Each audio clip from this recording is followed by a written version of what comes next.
At this time, ladies and gentlemen, we ask that you stand and remove your hats for the playing of our national anthem.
So what you can do is you can hold it like through this angle here. You do this.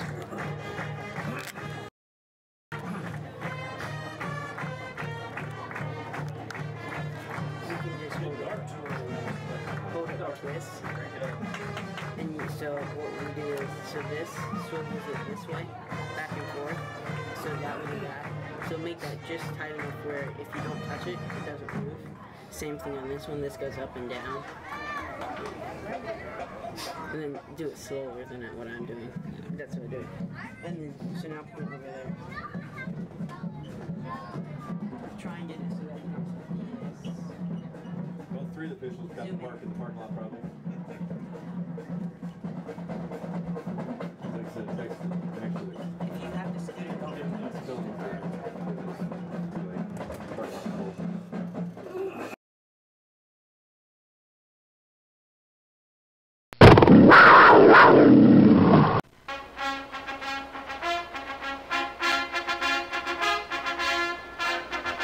KCAT Sports live at Laukout Stadium.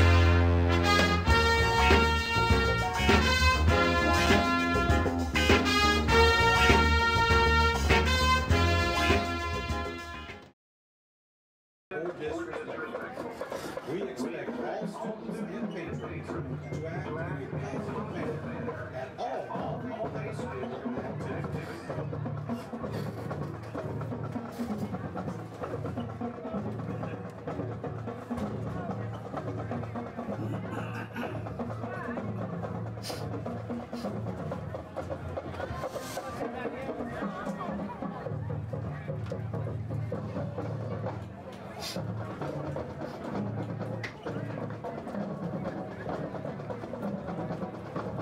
Attention football fans. we would like to draw your attention to the group of junior league football players that will be joining the varsity football team coming out of the helmet this evening. These young men are the Iron Men of the junior league football program, meaning they do not miss a single practice or game this season. We would also like to thank the parents of these young men for instilling in them the importance of being at practice every single day. In third grade, Tyson Rhodes, Jeter Braylon Root, Frankie Carson, Fenton Smith. In fourth grade, Brody Glasson, Hayes Ensign, Jack Nicholson, Evan Grove, Ethan Hankins, Brady Myers, It's a minute delay. Jackson Dillon, Reed Rocky Hershey. When the games are played, the games has the red blanket on the right side. In the sixth grade, Cody Parker, That's just for safety. and Cooper George. It records the entire game. Come out and support junior Just press it once. as they play regular season. Follow it. The captain's role. Fifth grade at noon, and sixth grade at 1:30. It's a great chance to see the foundation of Mulvane football. The ball's in the air for a pass to fall on the ball. I zoom out and zoom back in. Sometimes it is. That's usually what I do for kickoffs too. You might not actually your receiver.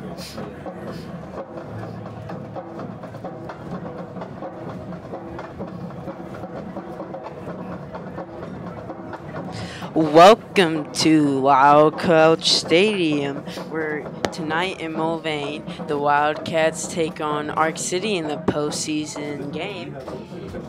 Tonight, it's 61 degrees here at the stadium as we about ready to kick off this game.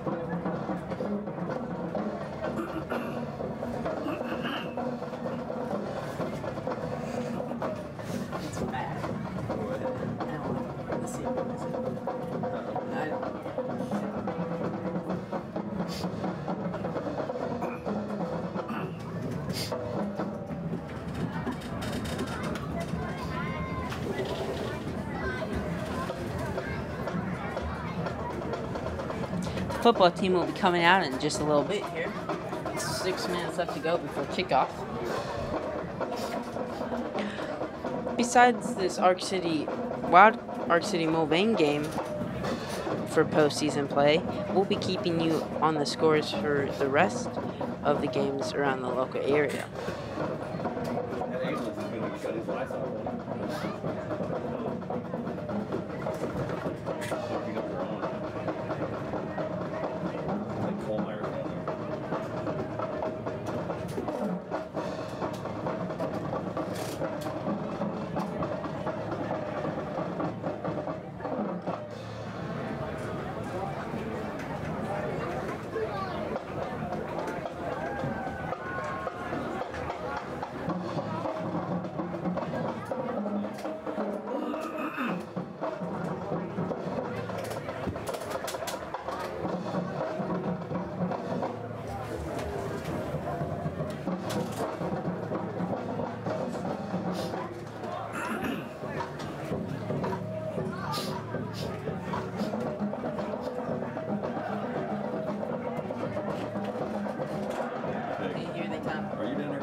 Should I push through?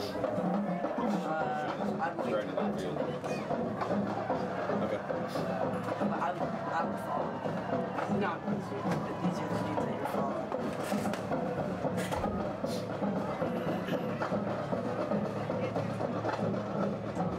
Is 77 Brandon Mandarin?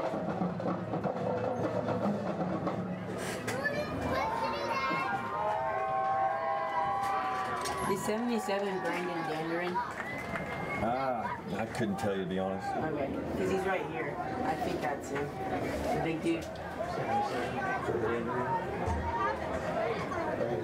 Yes. Alright. Is that Greer on the right?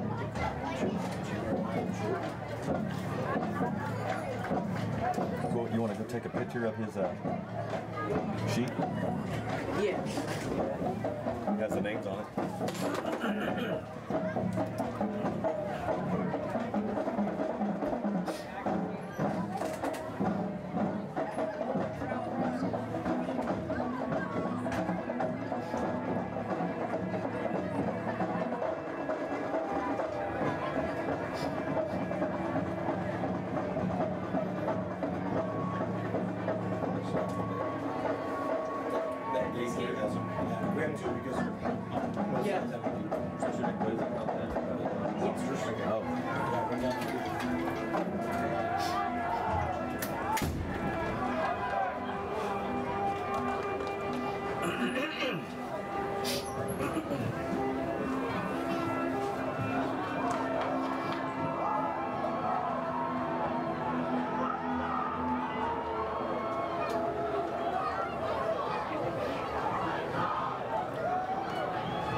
I didn't know that, bro.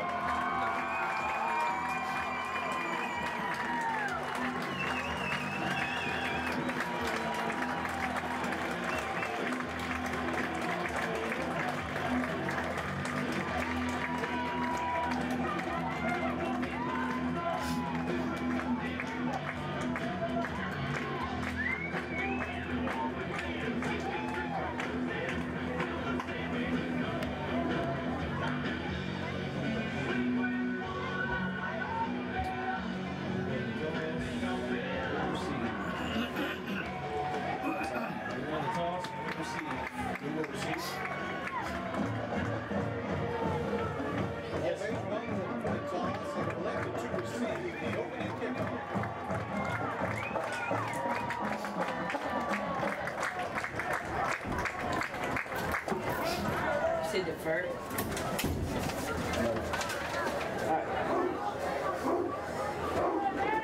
Mike, what's up? You got your big boy pants. Does he got his big boy? I can't see that.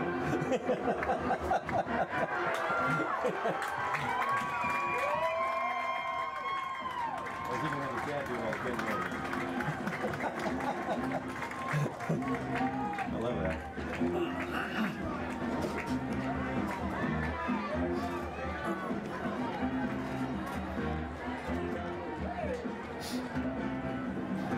He wants to know if you're even going to work tonight or just make everybody else do it.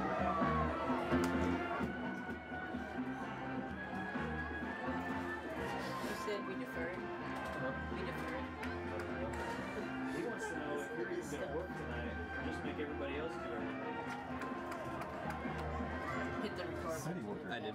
Alright, cool. As we're here to start off this game, Arc City will be kicking to the Wildcats to start this game. And I'm your commentator, Kayla Perkins.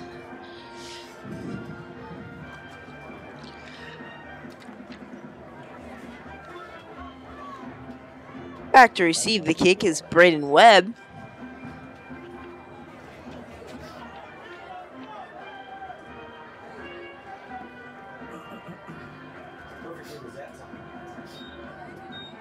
Yeah, he did. He could have done that better.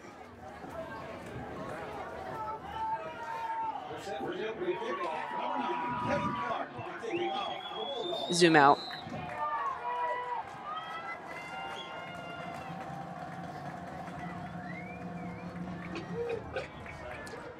Offside kick here to start. It's hard to tell who has ball right now.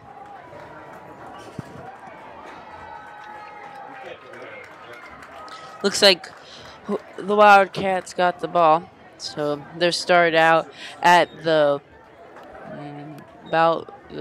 their own 41-yard line.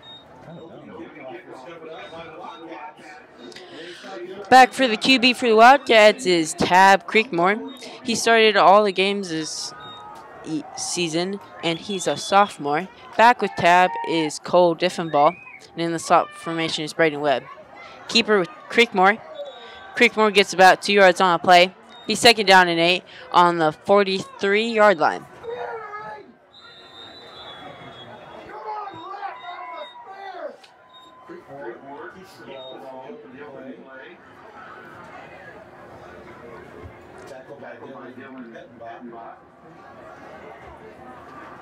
Looks like Creekmore is hurt on the play.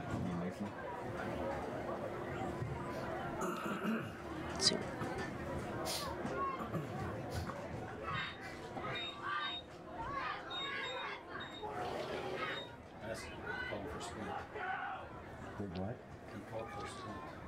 Show the rowdy crew.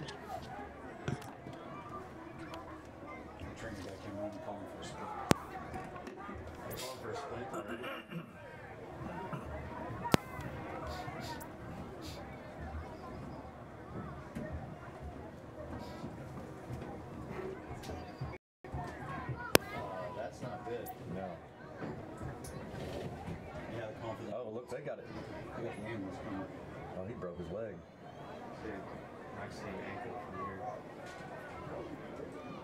Ankle or leg?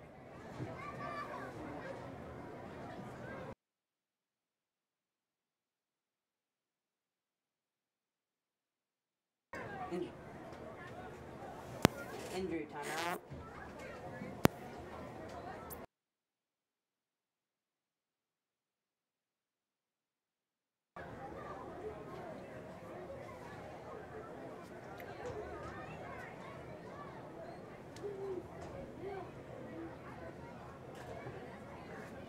You ever say? Comer's out there. That's not good.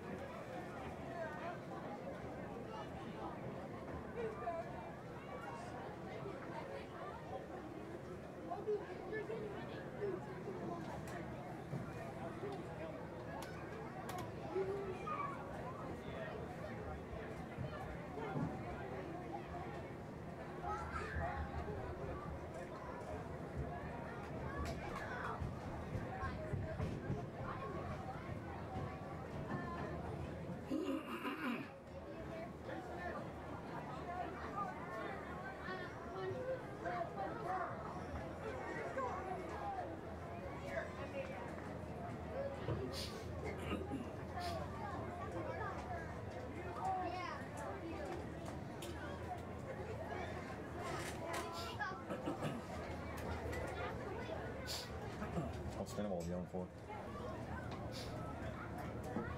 Oh, that's Fox.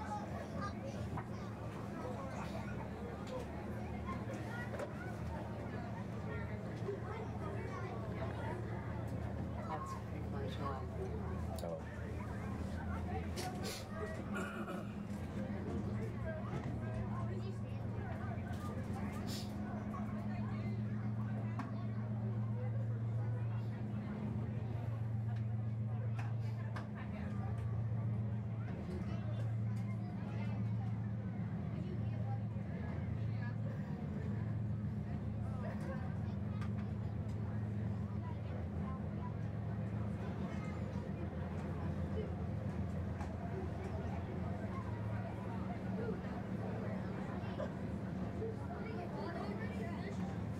Colton's mom. And Colton's grandma. Nothing.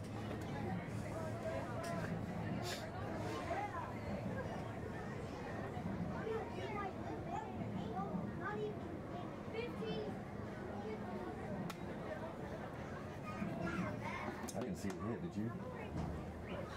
Dude, Can you revive it? The dude, there was two dudes like on his legs, but then another dude just Oh. hit him. Yeah.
Watch here as we start off the game. But great unity as a football team. Gives Creekmore high fives as he gets stretchered off.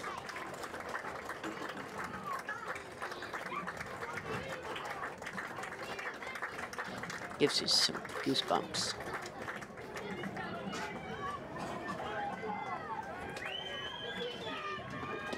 Alright, back to play some ball now. 11:45 left to go here, first quarter.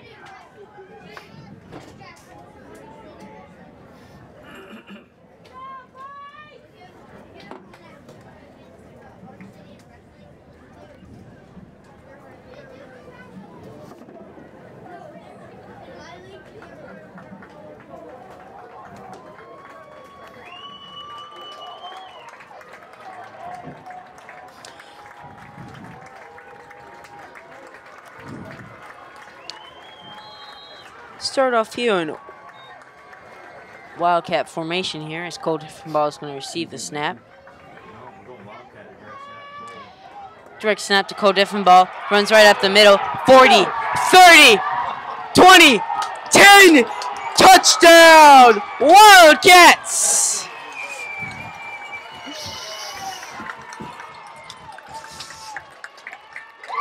So now the score is Mulvane 6. Arc City 0.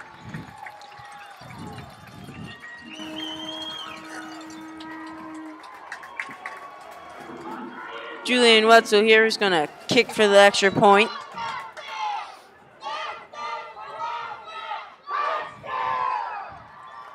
Zoom in on the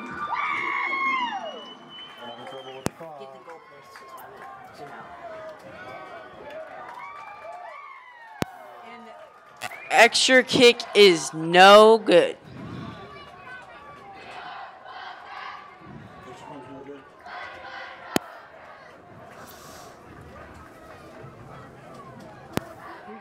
Crowd energized after that first play.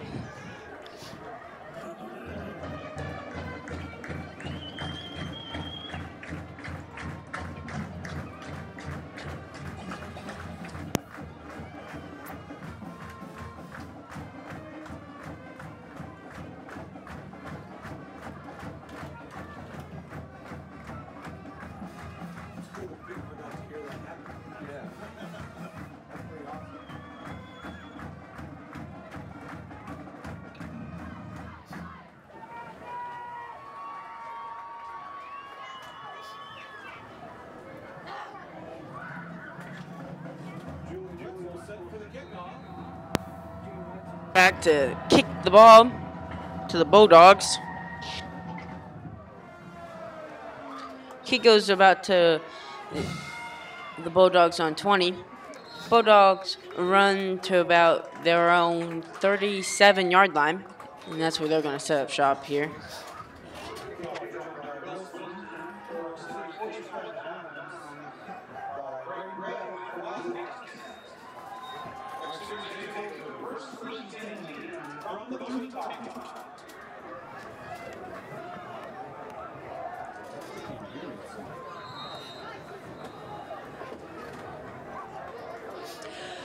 Arc City lines up with twins on both left and right side.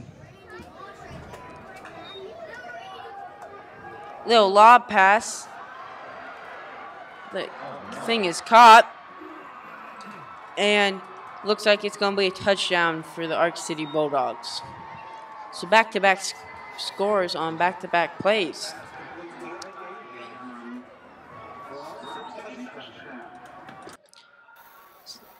So that will make it 6-6.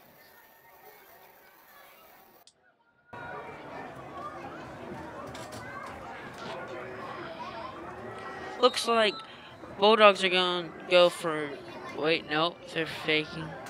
They faked the 2-point, and now they're going to go for the 1-point conversion. And the kick is good.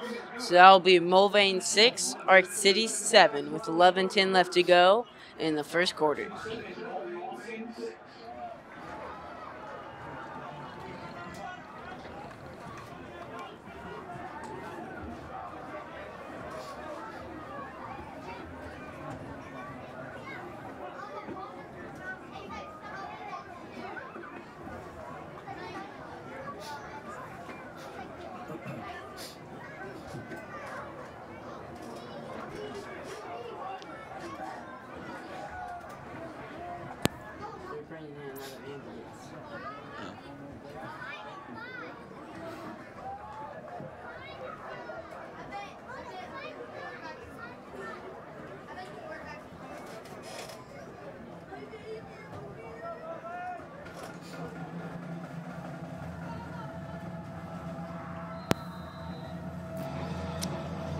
Back to return the kick for the Wildcats is Braden Webb.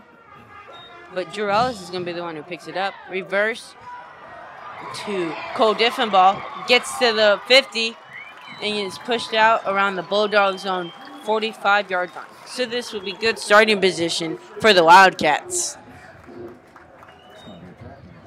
Start this possession. First and 10 from the Arc City 47.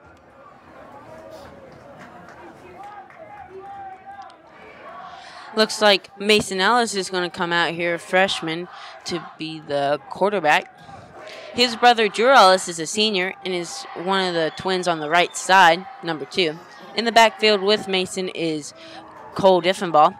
He hands it off to Diffenbaugh. Diffenbaugh runs and gets about 5 yards on the play. Be second down and 6.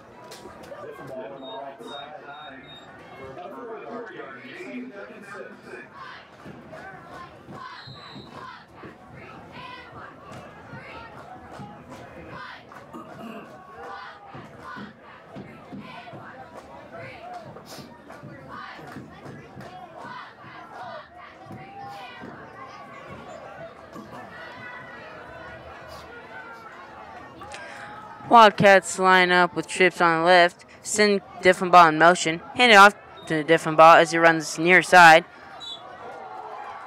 pushes the dude, and gets, I think, a first down on the play. It would be close. They move the chain gang, so that will be good for a first down.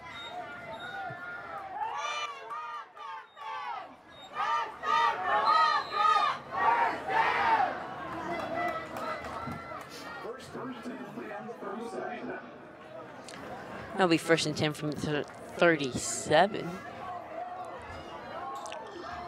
Wildcats line up with twins on the left, single on the right. Fake the handoff to Diffenbaugh. Mason's looking to scramble. Gets about 1 yard on the play, so it'll be second down and 9.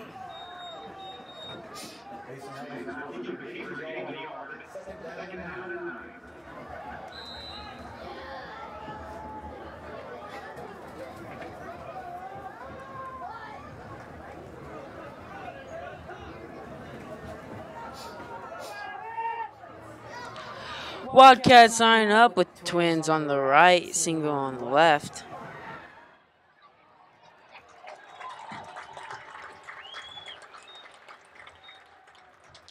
Quarterback keeper.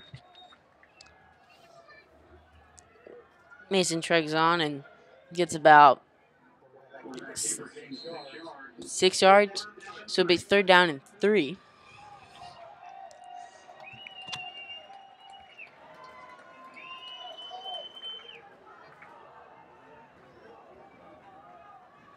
Wildcats line up both twins on left and right. They send Drew Ellis in motion. Cole Diffenbaugh receives the snap, runs it up the middle, gets another 15 yards. So it'll be another 1st down for the Wildcats, but now they're in the red zone.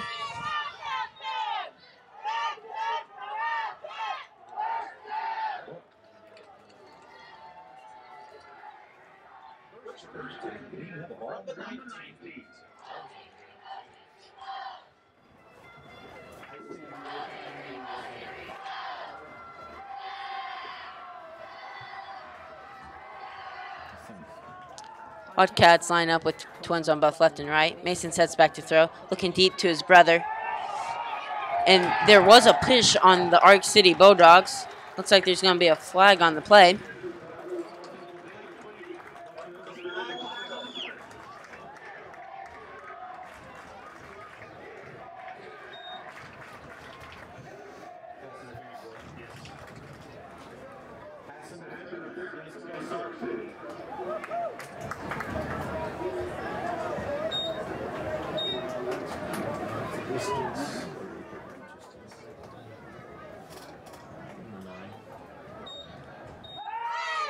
It's going to be another 1st down for the Wildcats.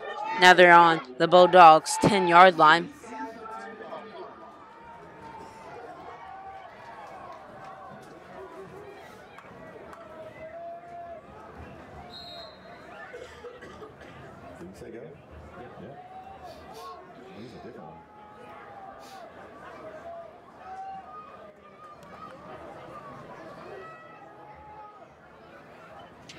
Wildcats are going to line up with single on both left and right. Mason steps back to throw. Looking for Cole Diffenbaugh. Put a little too much oomph into that. This will be 2nd down and 10.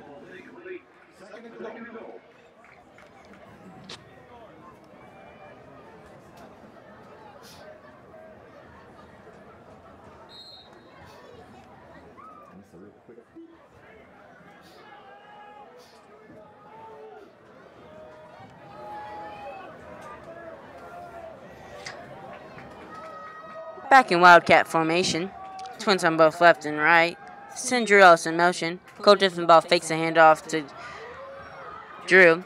Jukes a kid out. Gets about 3 yards on play. So no, my bad. Gets 3 yards on the play, but it'll be a 1st down. So now it'll be 1st down and goal from the 27-yard line.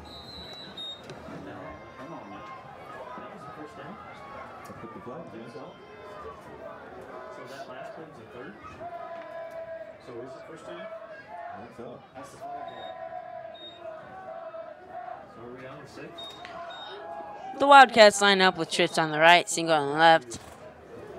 Ellis back to receive. Pass is tipped by the Bulldogs. They're looking for a little wide receiver screen to Braden Webb, but falls incomplete.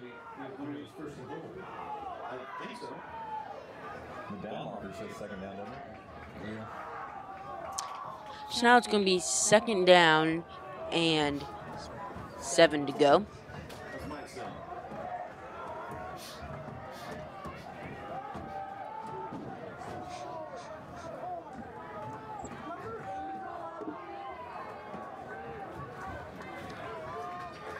Now the Wildcats line up with twins on the right, single on the left. Send Drew Ellis in motion. Cole Diffenbaugh runs the left, wide to the near side. Gets about the 5-yard line. So it'll be 3rd down and goal from the Bulldogs on 5-yard line.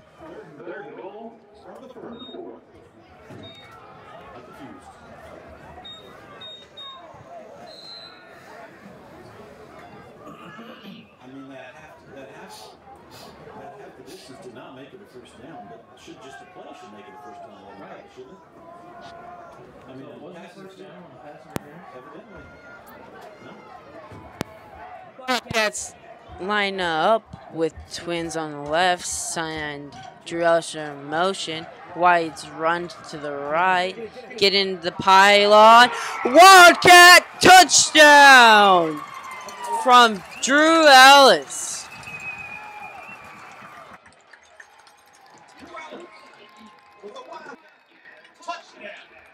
That'll make it Wildcats 12, Arc City 7 as Julian West. Nope. Looks like they're going to go for the 2-point conversion.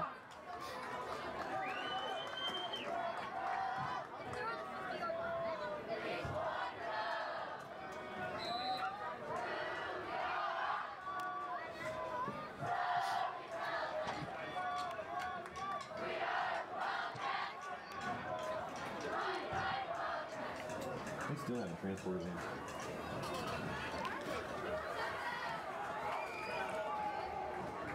A little timeout, Wildcats. With 6:47 left to go in the first quarter here.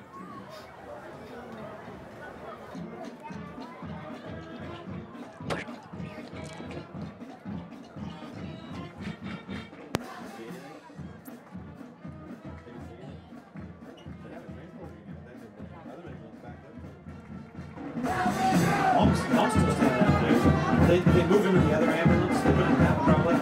Or that one will leave. That's what they're putting at.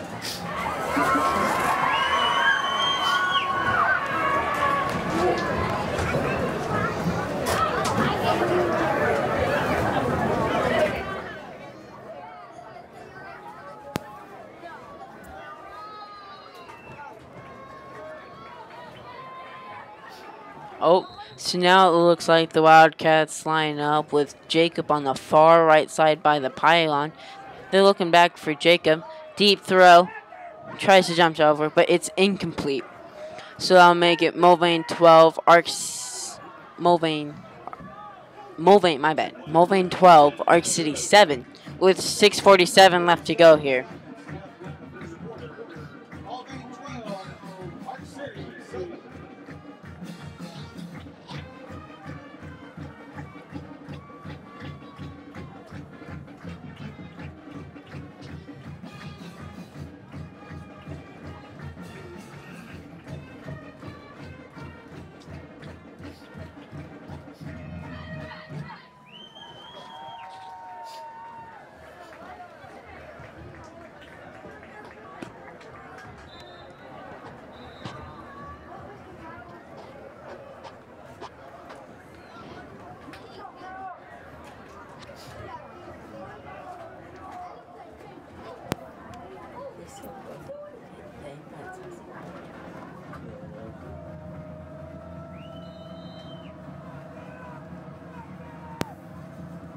June Wetzel's going to kick the ball here. Big kick. He kicks it all the way to 5. Arc City gets it 25, 30. For tackled by a herd of Wildcats. Pushes a little bit forward. So it looks like the Bulldogs are going to set up shop around the 33, 32 yard line. Maybe even the 34 yard line.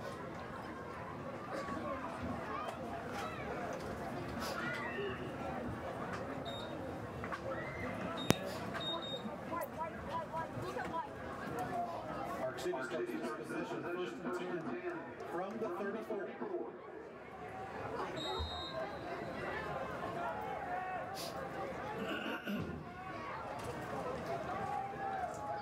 Arc City lines up with both twins on left and right. A little wide receiver screen. The Bulldog runs for about 3 more yards. So it'll be about 2nd down and 7.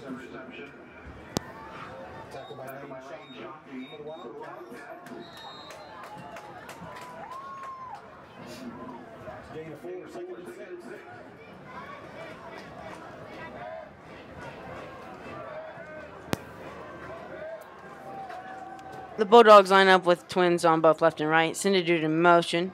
A little pitch to a Bulldog. But Jarrett Plummer reads it well and gets the sack for about, or loses yardage for about 5 yards at least.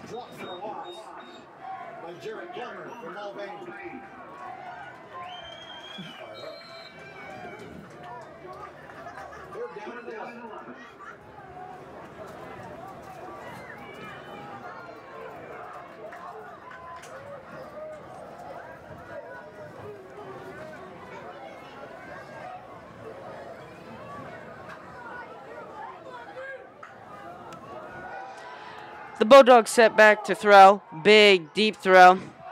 Almost intercepted by Duralis, the senior, but it falls incomplete. He intended it for a senior.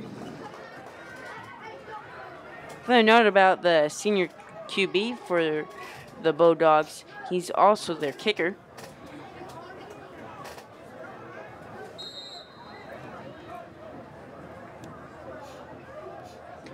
The Bulldogs line up in punt formation. Bad snap. The punter gets it off for the Bulldogs. And the Wildcats are going to let this one go.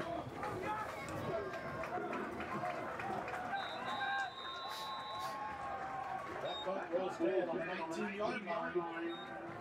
Mulvane first and 10 from the 19.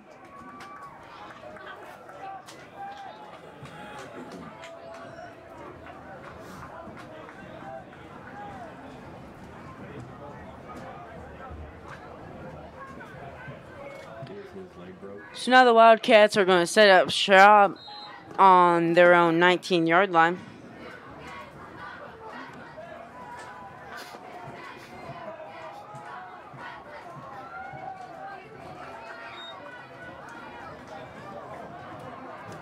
Off to Cole Diffenbaugh. Runs for about 4 yards. Be second down and 6.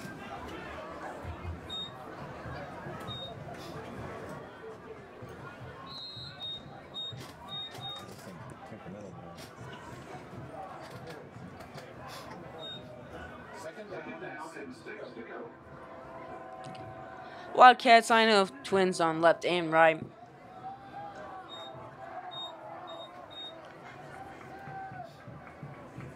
They send Braden Webb in motion, but they hand it off to Cole Diffenbaugh. Gets about 2 more yards on play.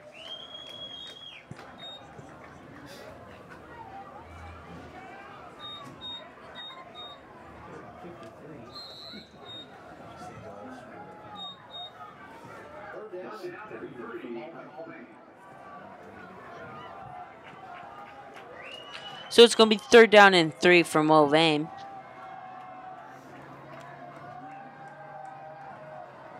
Wildcats line up with single on both left and right. That was Mason Ellis who threw a dart pass to Drew Ellis. Drew Ellis keeps running. Gets about, I would say 30 yards on that catch and go pass. Catch and go route. So it'll be a 1st down for the Wildcats.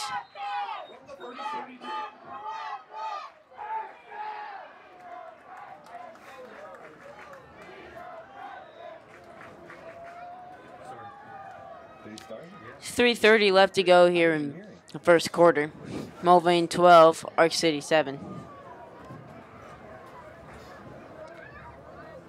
My bad, I forgot to change the scoreboard. A little wide receiver screen to Drew Ellis again. Gets another 5 yards on the play.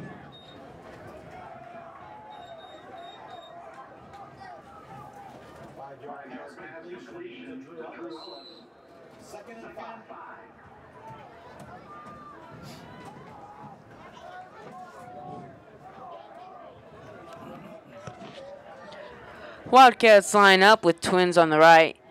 No wide receivers on the left. A little quarterback keeper. Ellis spins off one dude. Gets another yard or so. So it'll be 3rd down and 3 for the Wildcats from the Bulldogs' own 29-yard line.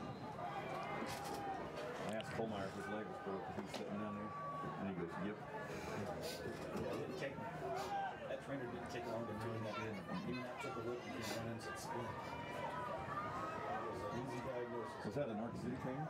No, that's our trainer. We have one. Oh, I didn't.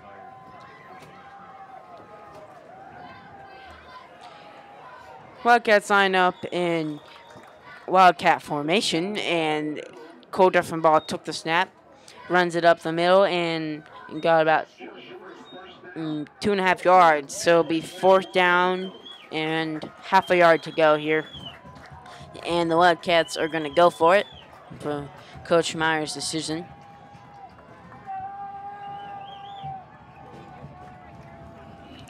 The crowd is livid right now, rumbling the stands, which might be why the camera gets a little shaky here. The Wildcats line up with single on both left and right. There's flags.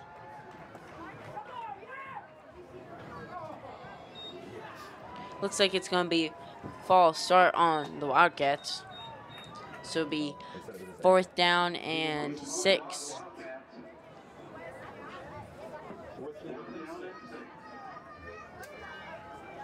Wildcats are still going to go for it here.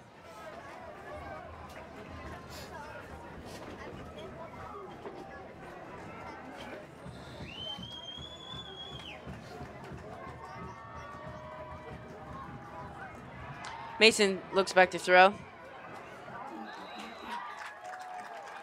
He throws to Braden Webb, who caught the ball. So that'll be good for a Wildcat 1st down. Braden Webb.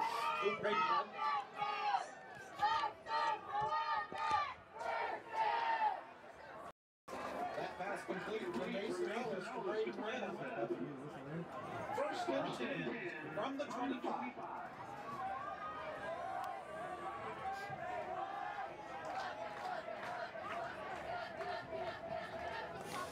Mason looking back to throw.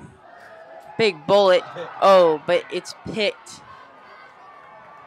But Diffenbaugh throws him down. So they're right at the 1 yard line. Pass intercepted by Nick Bryant for Varsity. He said broken ankle.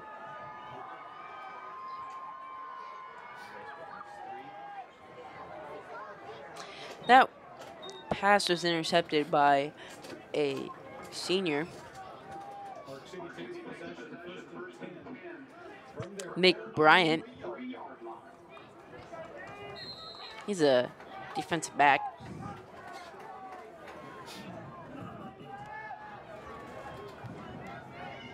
So now the Wildcats are back on defense. The Bulldogs line up with twins on the left. No, Trips on the right. My bad. And Slaw on the left.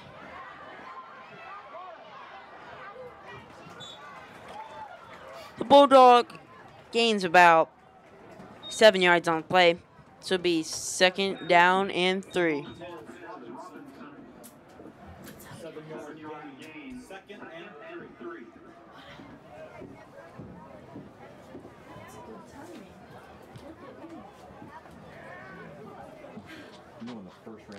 This is going to run out the clock for the end of the 1st quarter, as it's Mulvane 12, Arc City 7. Been a little back and forth game here.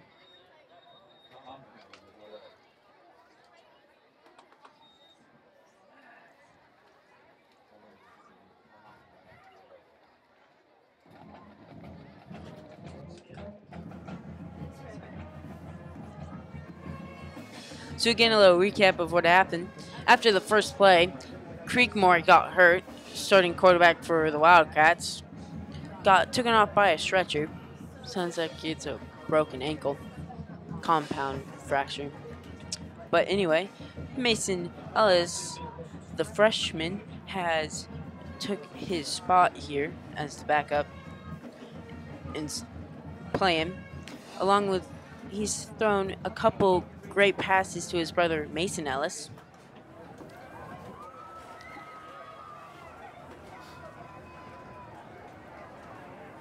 But threw an interception right before the end of the 1st quarter. Wildcats missed their first extra point, and then they went for the 2-point conversion on their 2nd touchdown, but both falled incomplete. And the Bulldogs scored right after the Wildcats scored their first touchdown. So now the Bulldogs have the ball back to start off the 2nd quarter, and then it's a quarterback keeper. But that was Tyler Landreth who stopped the Bulldog in his tracks. So it'll be 3rd down and 1 from the Bulldogs' own 12-yard line.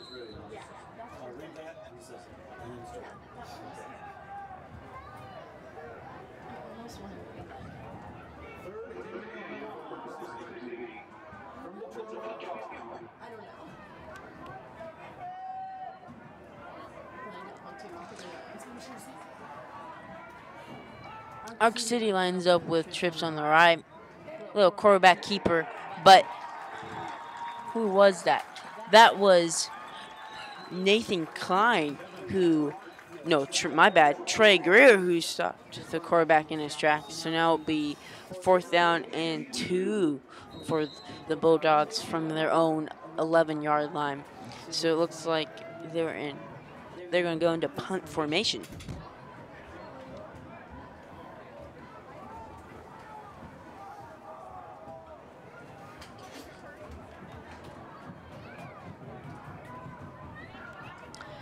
Back to receive the punt is Caleb Mater, Jr. But he's going to let this one go.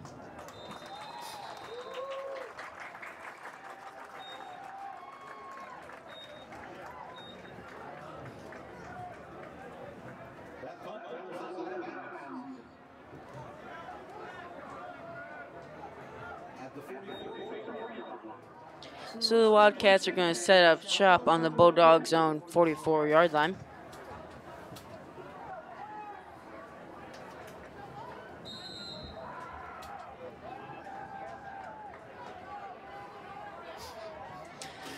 The Wildcats line up with trips on the right, single on the left. Mason looks back to throw, throws it to his brother. Drew squirms around a little bit, gets a few more yards, and it'll be 2nd down and 1.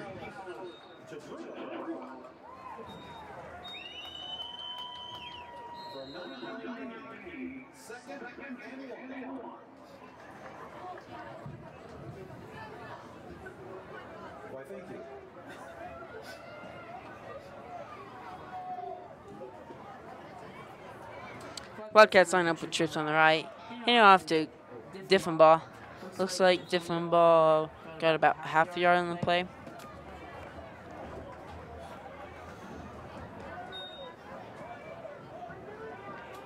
It's going to be 3rd down and half a yard.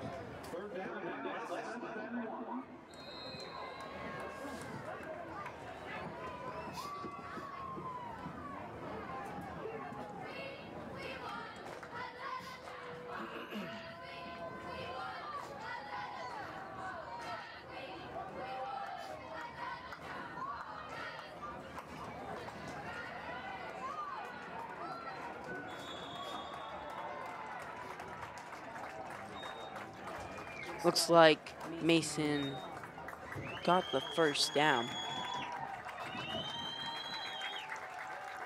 So it'll be a 1st down for the Wildcats. Big 3rd down conversion there.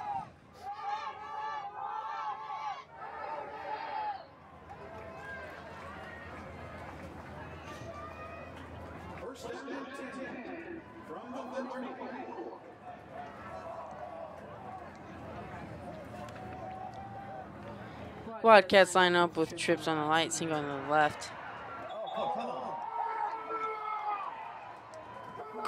They handed it off to Cole Diffenbaugh. Diffenbaugh got hit in the backfield, but it looked like there might have been a light hit on the Bulldogs, but there's no flags on the play. So it'll be 2nd down and 17 to go for the Wildcats here, with 8:22 left to go in the 2nd quarter.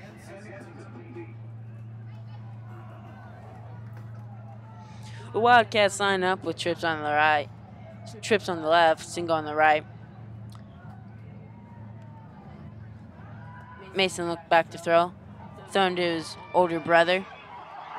Oh, it was almost caught, but it was incomplete. But there is a flag on the play. Really, Mason's brother Ellis, who's a senior, Mason's brother, Drew, has been Mason's go-to wide receiver through this 1st half here. Drew's a senior and Mason's a freshman.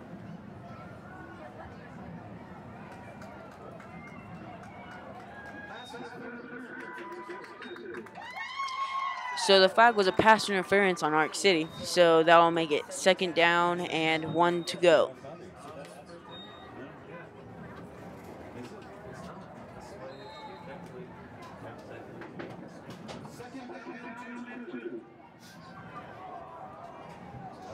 Wildcats line up with twins on both left and right. Mason hands it off to Diffenball. Diffenball goes right into Bulldog and gets about a yard on the play. Should be good for a first down, though.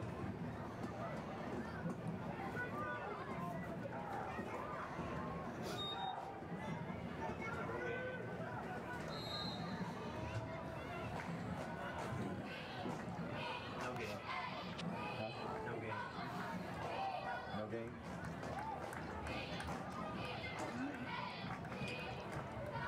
Actually, it looks like he got no gain on the play. But they hand it off to Diffenball again. And this time, on third down, he definitely got the first down. So it'll be... Wait, no. They're going to call it fourth and inches here. Mason in shotgun formation here with Diffenball. They hand off to Diffenball again, straight up the middle. But it doesn't look like he got it. So now it'll be turnover downs for the Wildcats. So it'll be 1st and 10 for the Bulldogs from their own 25-yard line.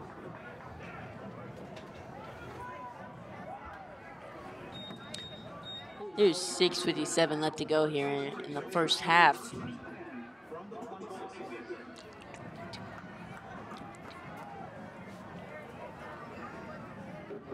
all those officials mic'd up? It's like that whitehead putting his in his ear. The Bulldogs line up with twins on both left and right. Empty backfield. Little screen pass, but the wide receiver stumbled. So the pass falls incomplete. So it'll be 2nd down and 10.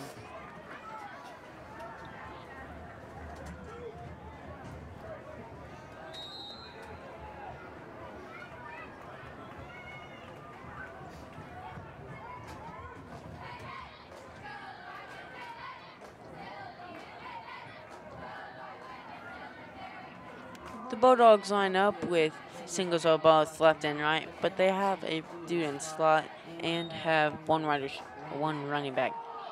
Deep vertical pass, and it's caught by the Bulldog, but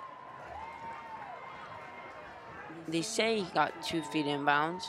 Looks like that has been the Bulldog. That has number 9 and number 8 has been the duo for QB wide receiver for the Bulldogs. They're both seniors. Kelvin Clark is the senior quarterback, and A.J. Wilson is a senior wide receiver.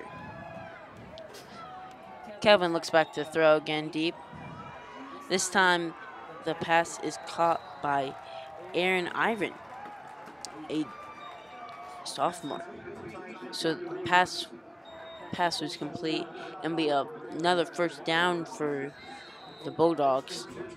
So now the Bulldogs have entered the red zone. The Bulldogs line up with single on both left and right. They hand it off to their fullback, it looks like, and he gains another 2 yards on the play. So it'll be 2nd down and 8 for Arc City. Arc City really has some momentum right now in this game. Defense needs a big stop here.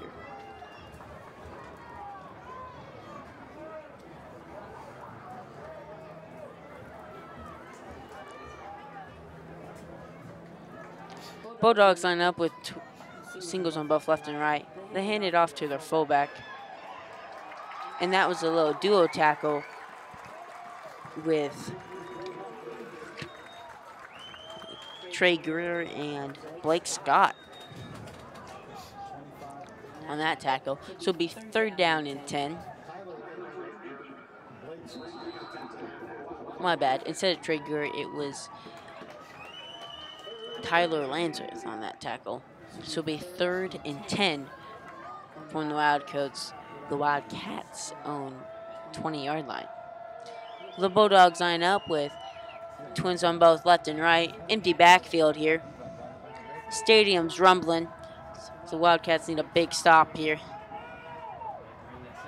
little lob pass to their tight end, and will be good for an Arc City touchdown. It's the first touchdown scored in the second quarter here. The score now with 5:02 left to go is Mulvane 12, Arc City 13, as they try and go here for the 2-point conversion.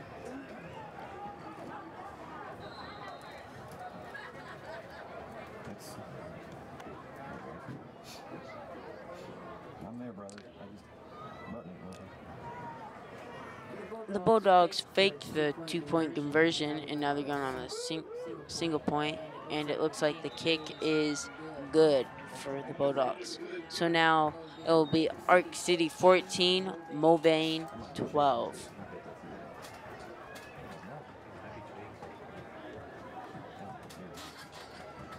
With 5:02 left to go in the second quarter.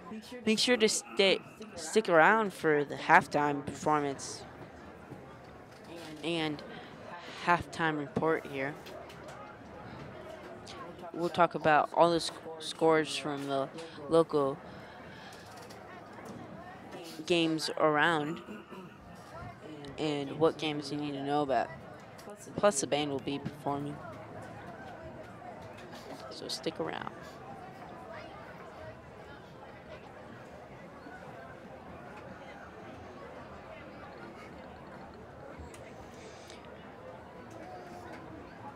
Bulldogs might go for the onside kick here. Again, their kicker is their quarterback. But Drew Ellis is the one.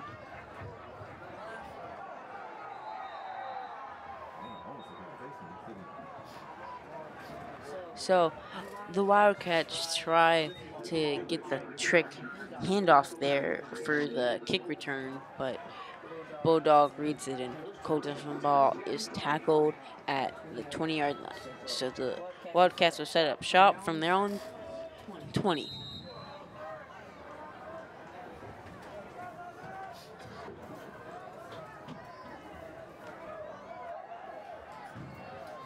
The Wildcats line up with single on both left and right. Mason looks back to throw to his brother. Brother gets 3 more yards on the play. So it'll be 2nd down and 2 for the Wildcats.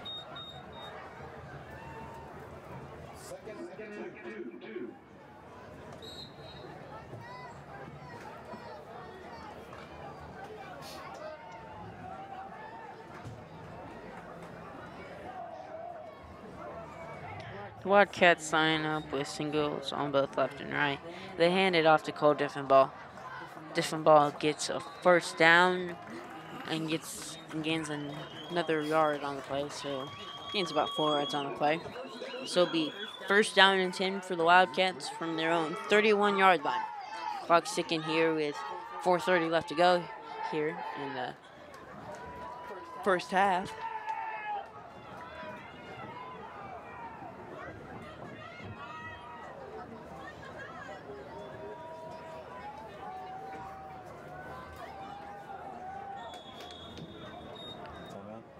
Timeout called by Arc City. Oh, my bad, Mulvane.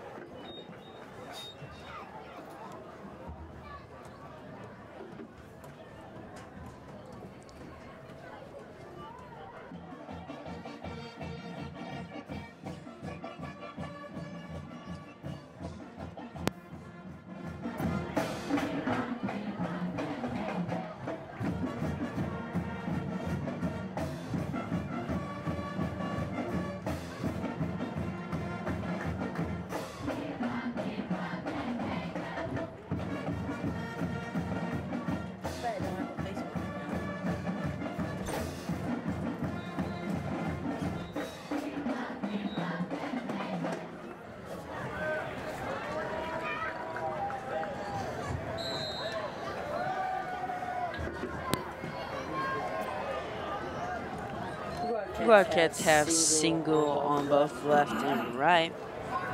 Cole Diffenbaugh keeps the ball. Gets about 4 yards on the play. So be second down and 6. Second and 6.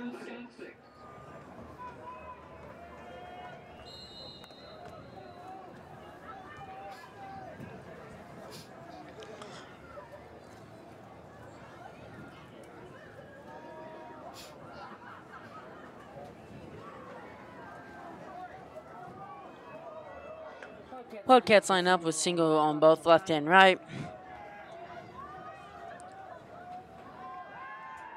Mason sets the back throw, takes a pass, and then gives it off to his brother, Drew Ellis. He's at the 20, 10, touchdown, Wildcats.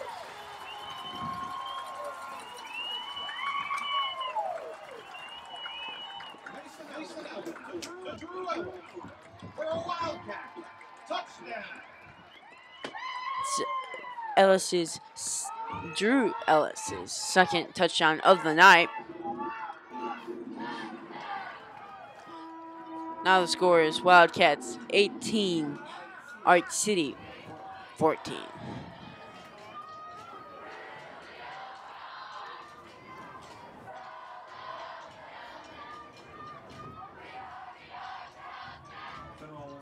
Wildcats gonna go for the 2 points.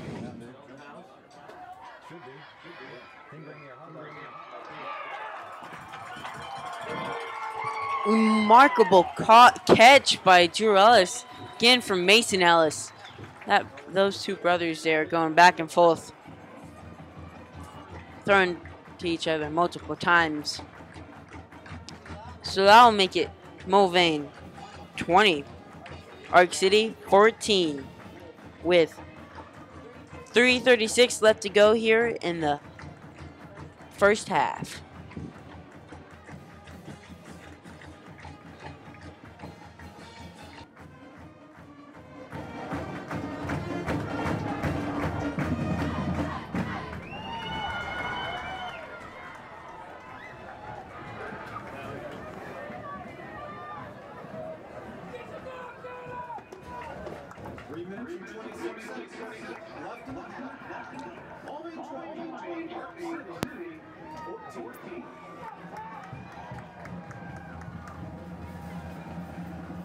I didn't hear him blow anything.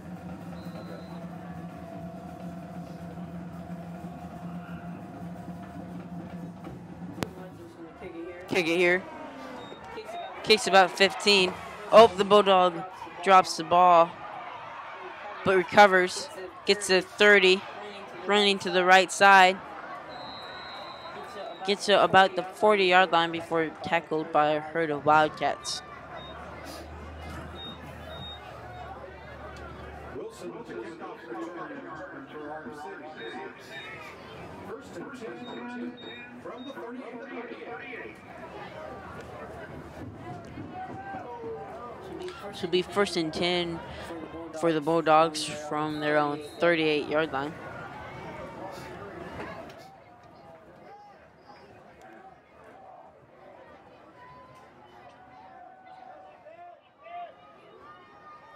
Bulldogs line up with twins on the left, single on the right. Looking to pass. The pass is caught, but then Braden Webb with tackle. This will be second down and 3 to go.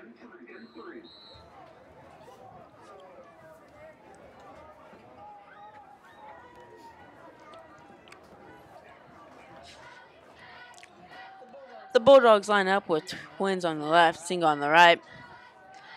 Bulldogs step back to throw again. Deep vertical pass, but it is incomplete. The man covering the Bulldog was Braden Webb. So now it'll be 3rd and 3 for the Wildcats.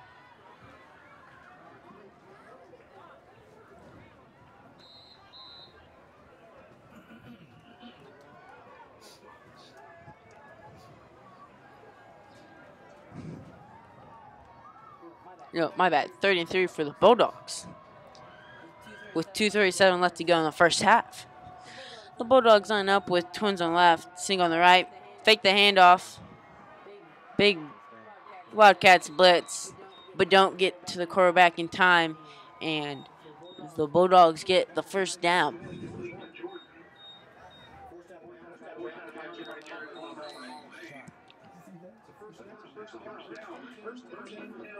So now it'll be 1st and 10 for the Bulldogs from the 30-yard line.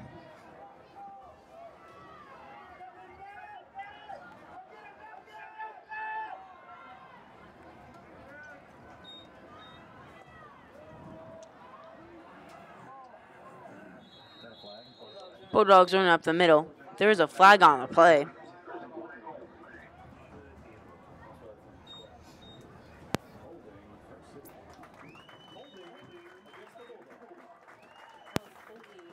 Against the Bulldogs.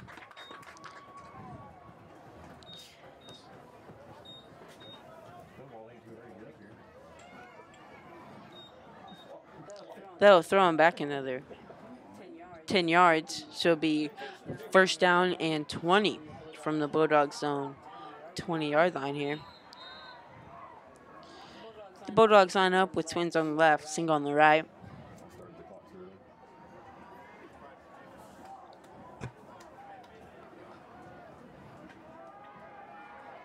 Quarterback keeper gains about 7 yards on the play. So be 2nd down and 13 to go with 2 minutes left to go and counting down the first half here.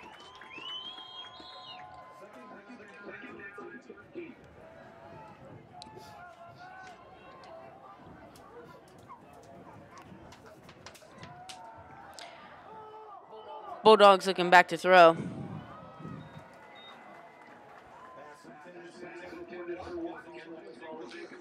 Blake's right after the ball was thrown. Blake Scott rocks the quarterback in the backfield, but he gets up.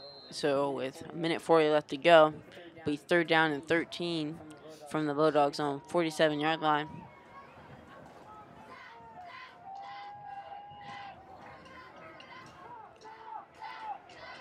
Big play right here to end the first half.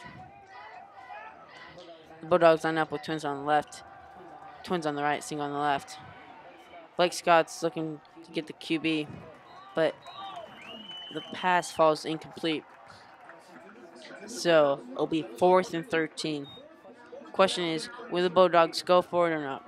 With 1:32 left to go here in the first half.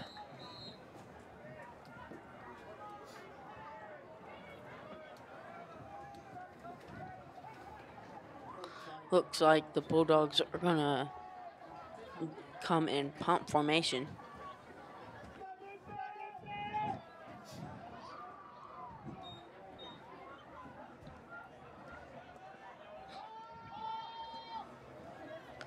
The ball rolls out of bounds around the 25-yard line.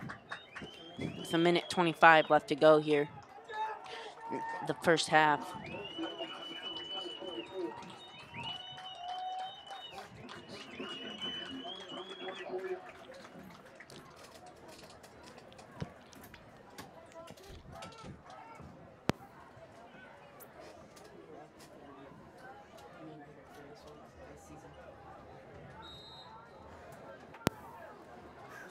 So the Wildcats will line up with Twins on the right, single on the left.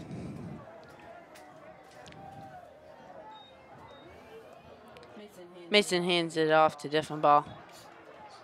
Diffenbaugh loses about a yard on the play, so it'll be 2nd down and 11 as the clock's counting down with about a minute left.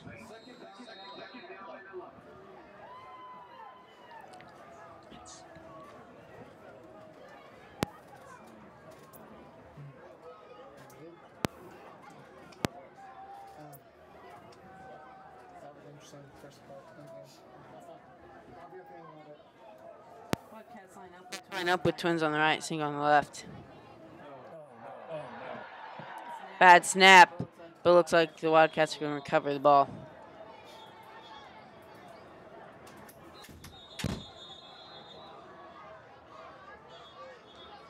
Clock has stopped here. This would be third down and let's just say a long way to go for the Wildcats. With 38 seconds left to go in the first half. Timeout, Arc City.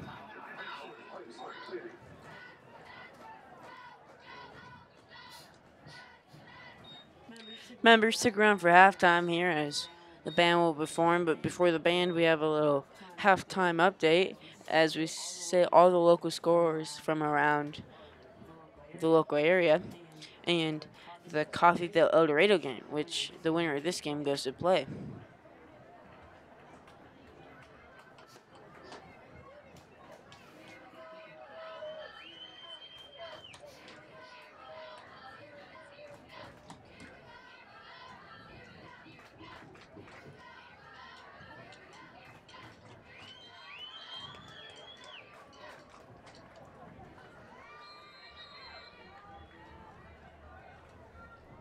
They can be calling for another quick timeout here once we get this.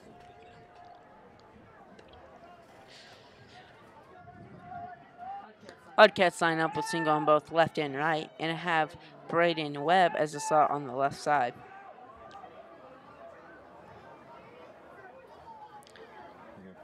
Hard count for the Wildcats.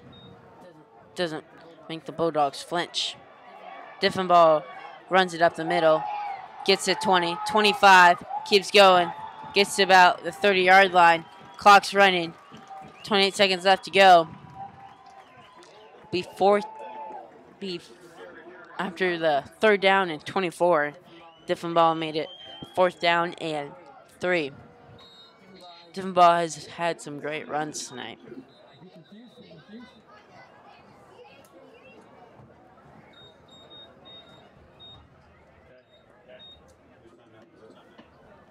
Well, he rolled the clock, didn't he?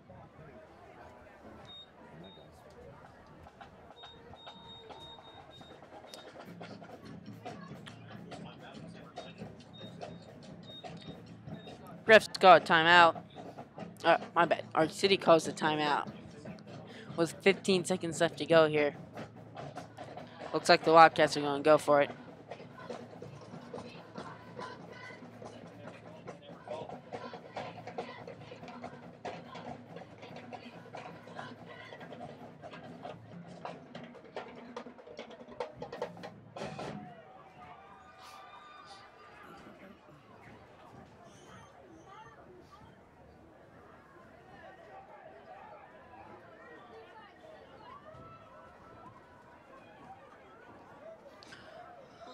Looked like the Wildcats are in pump formation here.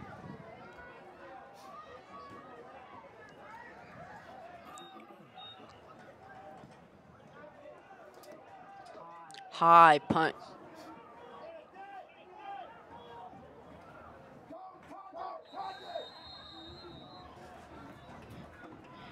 So the Arc City Bulldogs will get 3 seconds, 3.9 seconds to go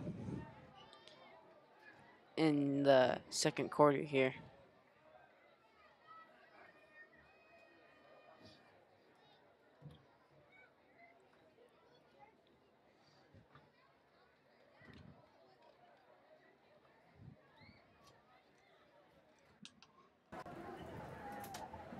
The Bulldogs have the ball on their own 46-yard line.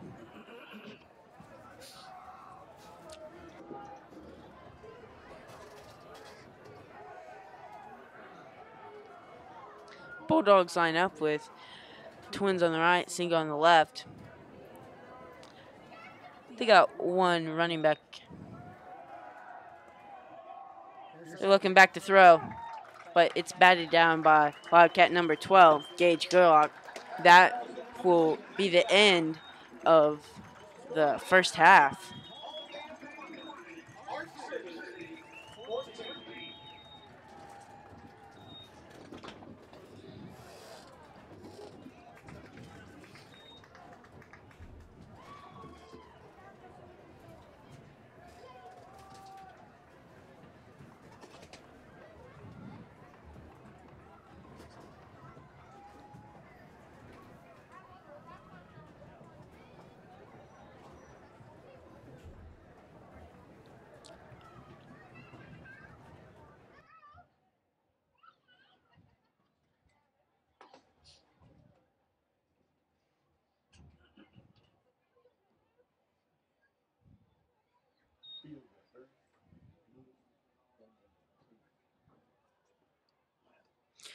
All right, so here to start off this halftime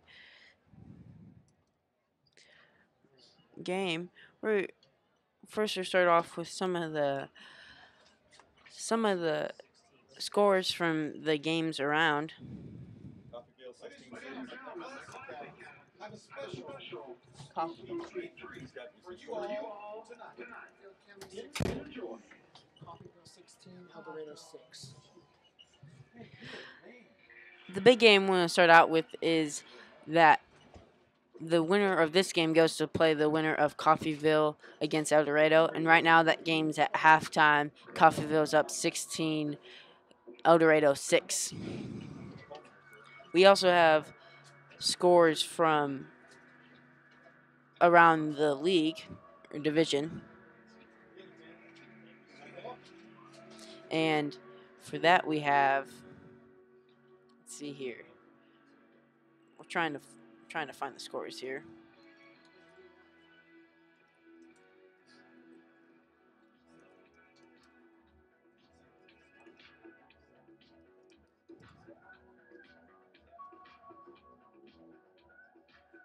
It's fetching the scores here. Clearwater is playing Chapman. They're down 7-14. They're at half. We also have Andale Halstead game. Ando's up 14-0 against Halstead. That's probably the closest halftime game Ando's had against another opponent. Of course, this game is at halftime. Just going to recap. Mulvane 12, Arc City 7. We also have the Heston Wichita Collegiate game. Collegiate's up, no, my bad. Collegiate's down. Heston's up 22-14. Winfield's using to Bueller 12-0. That looks like that's the end of that game. That's the scores we have. A little recap to what happened in the first half of this game. First play, Tab Creekmore gets injured. Put Mason Ellis in. Cole Diffenball, next play, runs it for a about 60-yard touchdown. Then Wildcats kick it off, and Arc City gets the ball and scores on the next play over with a lob pass. And then it goes back and forth. Not to mention the first two scores from Mulvane, they did not get the extra points.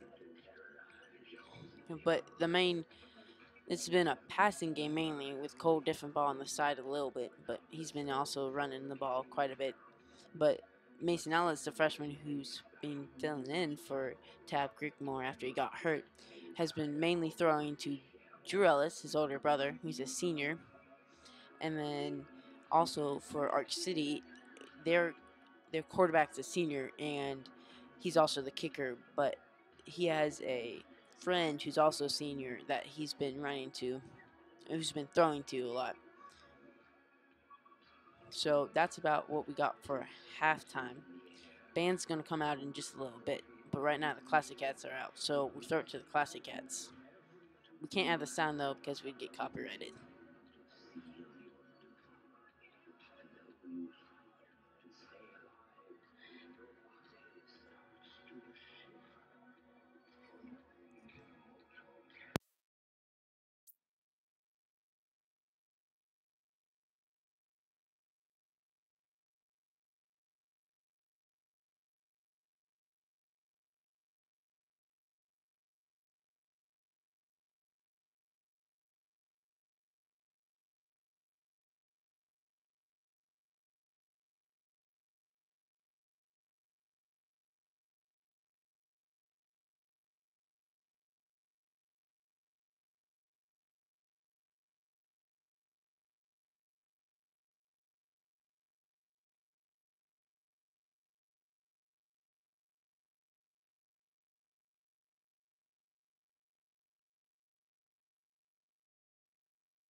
Want to come out?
can't do anything.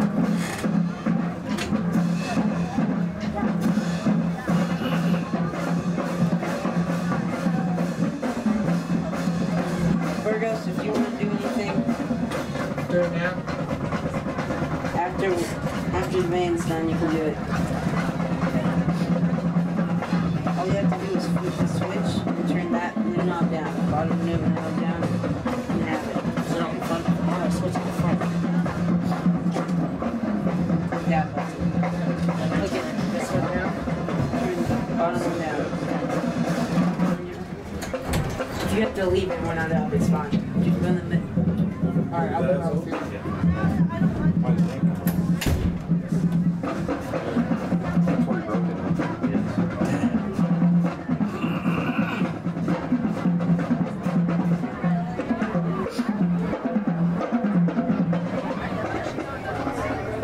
That's a nasty place.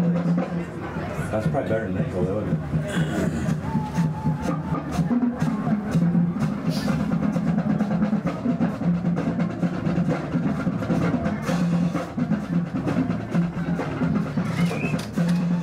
That's where they say that's where he broke it. Huh? They say that's where he broke it. It's done?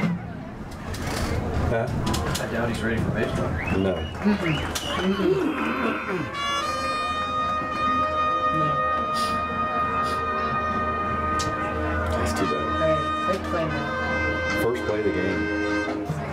Well, they should have. I think, my opinion, I think they should have been something. I missed the hit. I didn't even see how he was. We have people down here.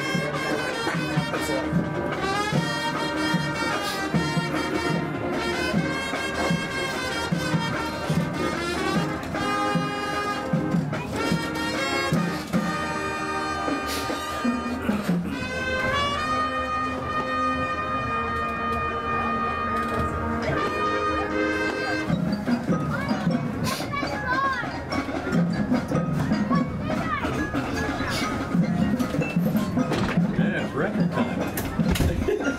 I got rest.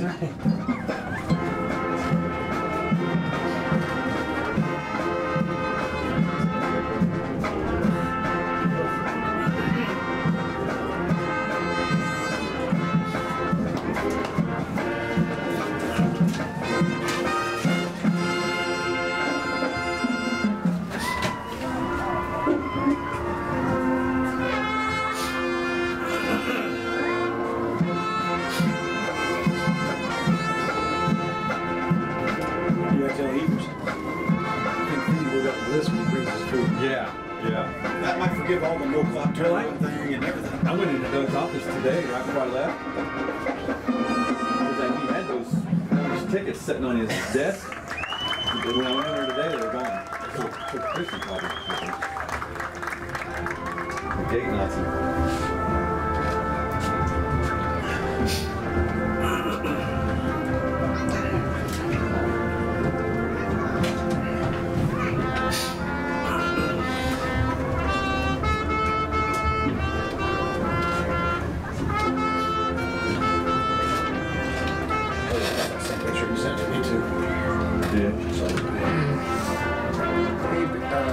Did it have the Maze game on there? I did see that. We got some scores. Yeah. No Wellington Rose Hill, but you look Well, I can tell you the score there. Oh, yeah. Lots and not very many. Rosewood win last week? Big. Yeah. The battle of no wins. Anything of interest around here? Coffeyville School. Coffeyville. 16-6 at half. Who they played again? El Dorado. I thought they wouldn't be able to stop that big back. Maze is up 42-0. Maze up 42 nothing. Derby's up 41-0 at half. Clearwater is down 14-7 at half. You said 42 nothing or 40 nothing? 42.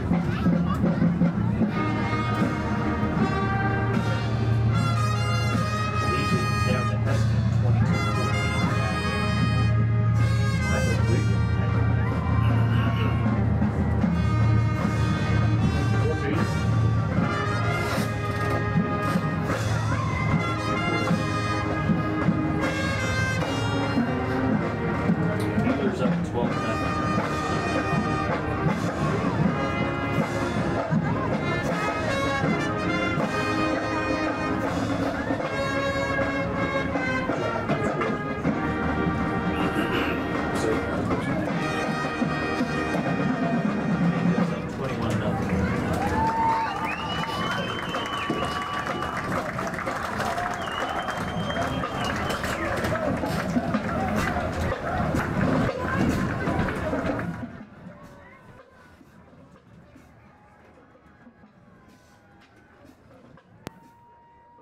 Wildcats. Great performance today by the... Oh boy. Hey, it's not... I can't hear myself. I don't know what I did wrong. Yep. But I can't, like, hear myself. Oh, okay. I'm sorry, guys. And we will try to get that Classy Cats video up on KCAT News when we get the chance. It's Victory Wildcat here, greatest mascot ever. Great halftime. The energy and the vibe of this stadium right now is amazing. I can just feel it down on that field. Everyone's being loud. Everyone's being proud. We're doing great. And, you know, this is it. This is the last game. I'm really excited for this. We're doing good. Let's keep it going. Go Cats so we can get another home game. Victory Wildcat out, guys. I'll hand it back over to Caleb.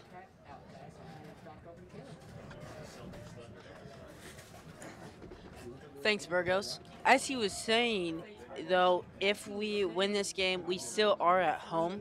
So that's something. We get to be home against the Coffeyville El Dorado game.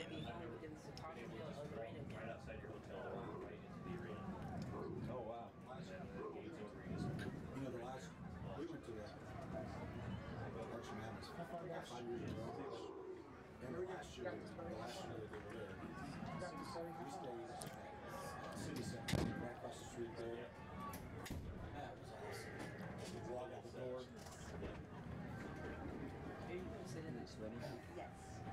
Are you going to sit in that chair? You can send her basketball. That's what I'm talking about. I didn't hear the part, so. Yeah, it's Celtics fan. Huh? Yeah, it's a big Celtics fan. I got a coaster. We got a bar. You can have tissue. And here's is playing for the Celtics in. And he signed his coaster. It's a Samuel Adams coaster. Might have almost got ketchup on the tripod, but I didn't. By the way, that was a great performance by the band. We have 1 minute before the start of the third quarter here.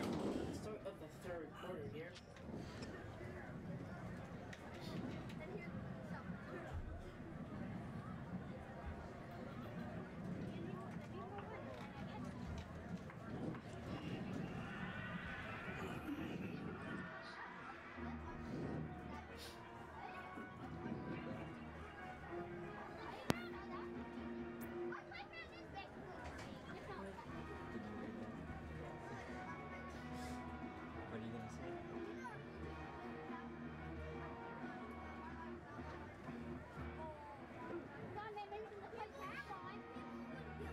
Recognize that? CBS had all these when I was doing junior football, so I still have them on my phone.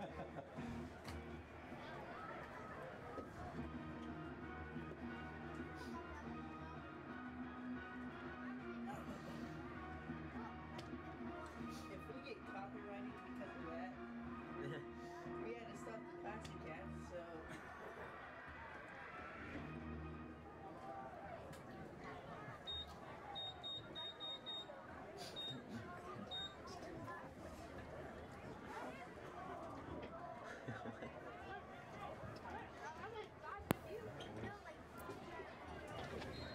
Back set to kick the ball is Julian Russell.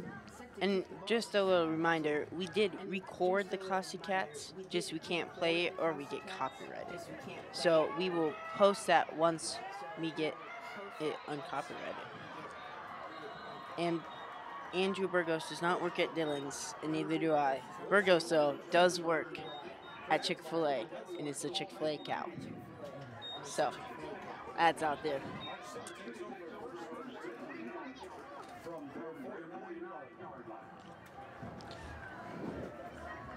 The Bulldogs, though,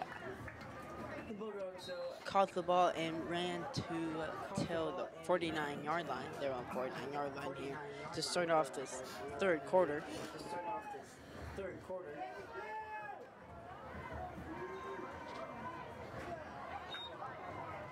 A little reverse here for the Bulldogs. Trick play, but there is a flag thrown on the play. They did stop him. That was a loss of 1 yard on the play anyway. So we'll see what this flag is.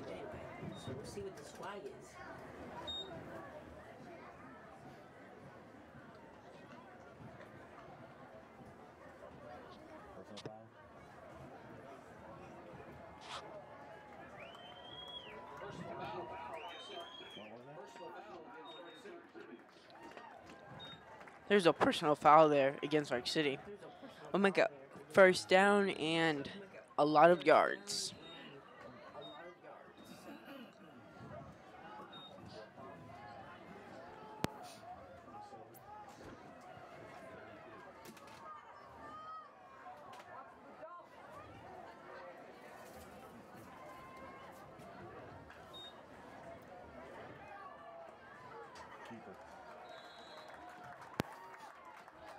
Quarterback keeper goes about nowhere, maybe 1 yard or 2 yards. But the tackle was made by Jackson Young, a junior.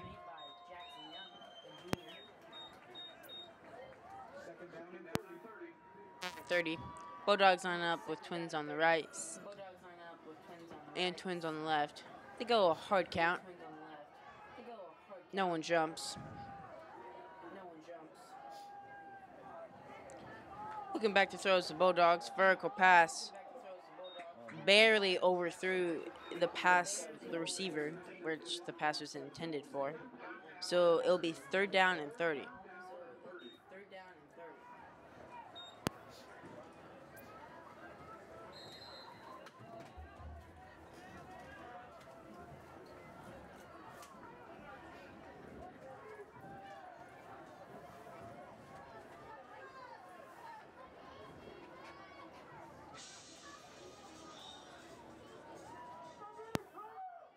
Are going on that. My bad. The Bulldogs are going that hard count.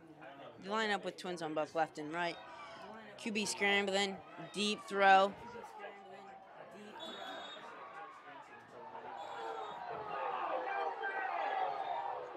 So the QB scrambled, threw it off his foot, and caught the ball. And they say the receiver caught the ball, landed half inbounds, half in. Out of bounds on his back. So Wildcat fans aren't too happy, but it'll be 4th down and 2. It looks like the Bulldogs are still going to punt the ball, but Wildcat fans aren't too happy.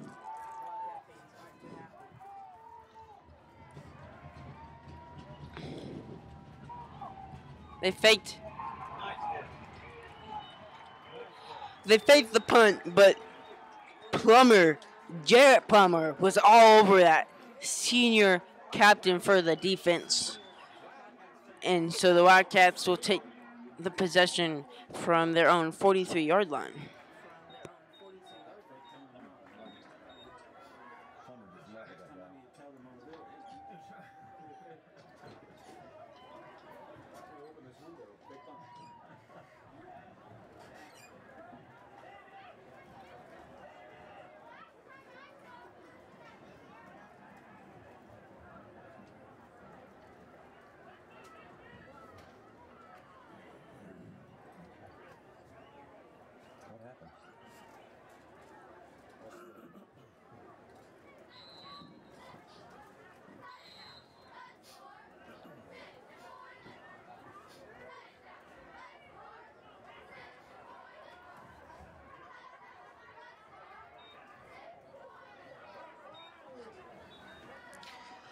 Her pass was almost intercepted, but the ball falls incomplete.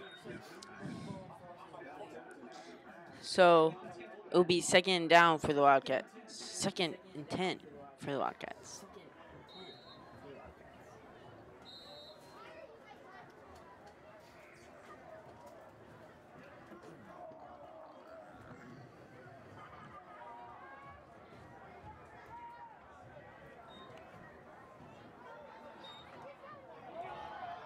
Cole Diffenball runs it up the middle, gets 12 yards on play. That's good for a Wildcat 1st down. Tackle by Nick Ryan, Gavin range for Arc City. So now it'll be 1st and 10 from the 44-yard line. There's 10 minutes left to go here in the third quarter. The Wildcats line up with trips on the right. No running backs on the left. Quarterback keeper by Mason. Mason gets to 30. 25 before tackled down by 3 Bulldogs at once. Gets back up though. So it'll be another 1st down for the Wildcats. They're on the Bulldogs on 25-yard line, and you can really feel the crowd is back in this game and up on their feet.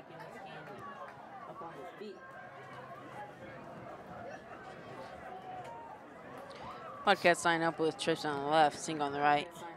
Little wide receiver screen. Mason throws this rather Drew. Drew gets enough for 1st down, so they enter the red zone, get to the 14-yard line.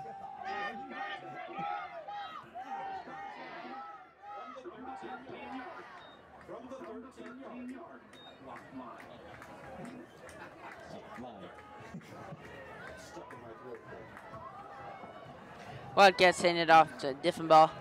Diffenbaugh gains about 4 yards on the play. It'll be 2nd down and 6.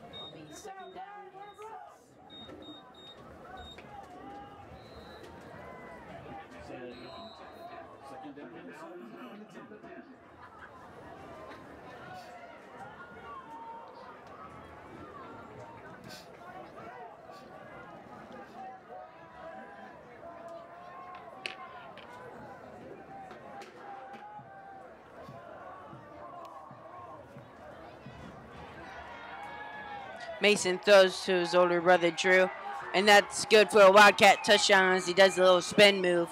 So that's his 3rd touchdown of the night.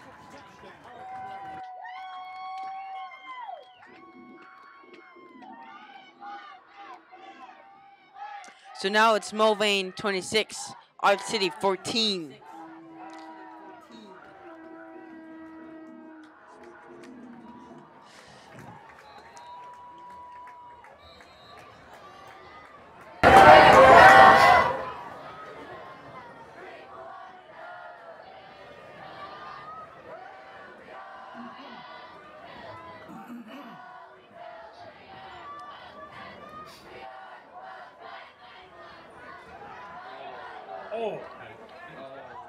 Ooh. Wildcats went for the 2-point conversion. Mason throws it to Drew again. It was a lob pass. Drew tried to catch it one-handed, but dude jacked him right on his right side. But looks like Drew's back up. He's a little shaken, it looks like.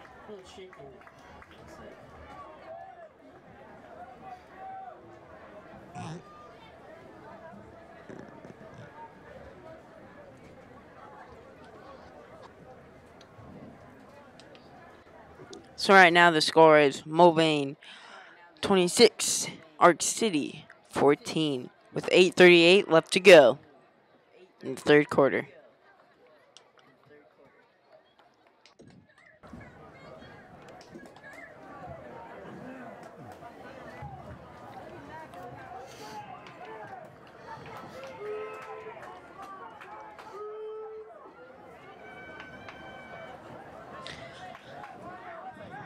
Ready to kick the ball for the Wildcats is Julian Wetzel. A little squid kick for Julian Wetzel.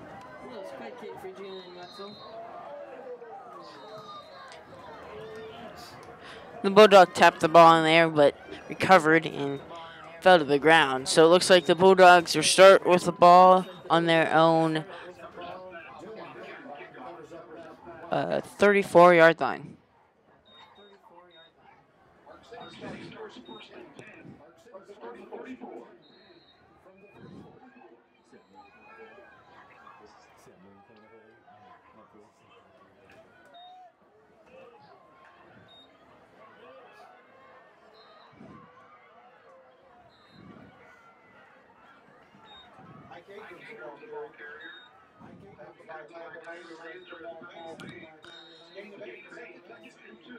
The Bulldog got 8 yards on the play. The tackle was brought by Tyler Lansrith Jr. He's had a couple tackles tonight. The Bulldogs hand it off to their running back. He runs it up the left side, runs out of bounds after gaining about 10 yards on the play, but he gets enough for a first down. So it'll be a first down and 10 from the 50-yard line.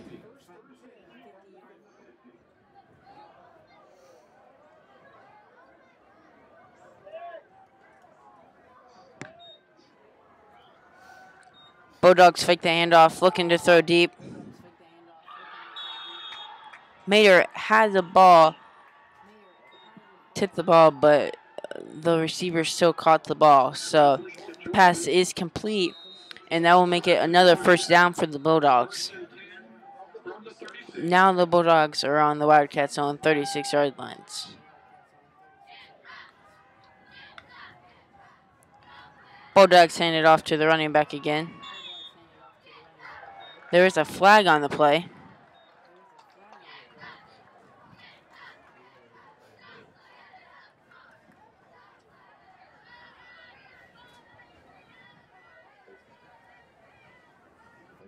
Refs are talking over what the flag was about here.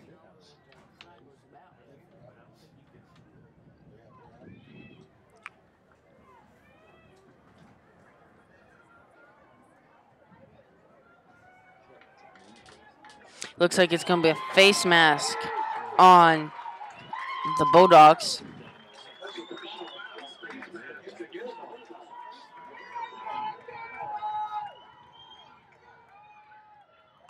That'll push him back 15 yards.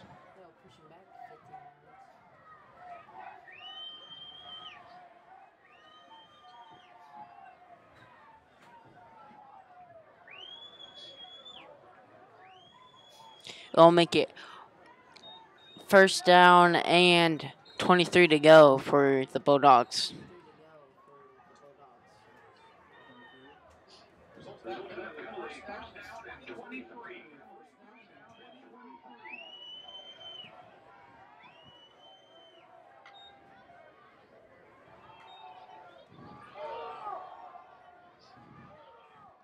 Ooh. Quarterback looks deep for the pass. Big vertical by the Bulldog, but the pass falls incomplete. So it'll be second down and 23 for the Bulldogs.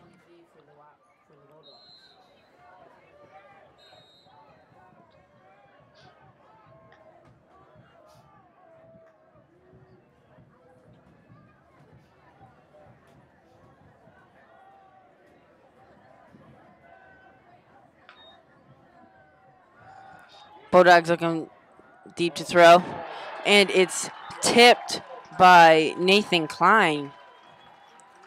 So that will make it fourth down and 23 for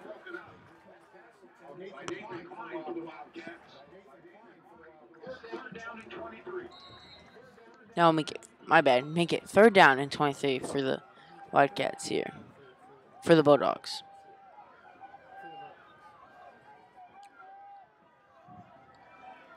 Bulldogs line up with twins on the left, single on the right.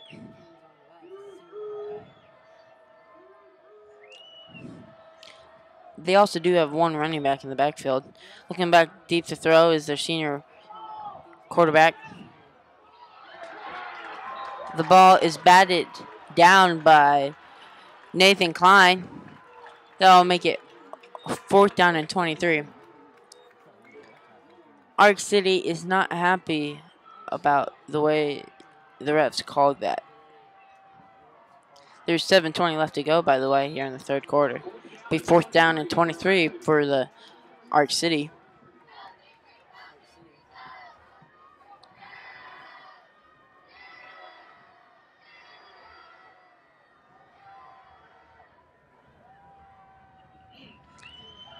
Looks like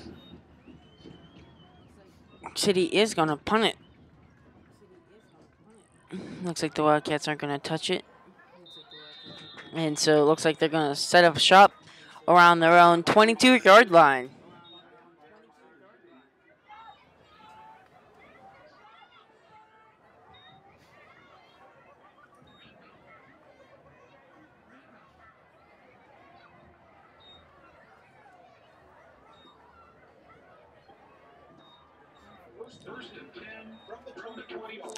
That was a great place. That was a great turnover on downs for the Wildcats. Now here, Mason Ellis is the quarterback. Here to start off this Wildcat position. Mason hands it off to Diffenball. Diffenball runs and gets about 2 yards on the play. So it'll be 2nd down and 8 for the Wildcats.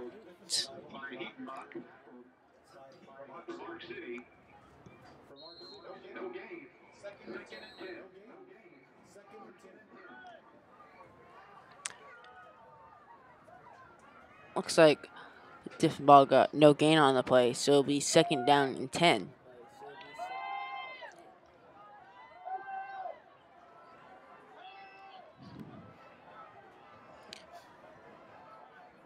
Send Diffenball in motion. Mason throws it to his older brother, Drew. Drew gets pushed out of bounds around the 32-yard line. That'll be a gain about 8, so it'll be 3rd and 2 for the Wildcats.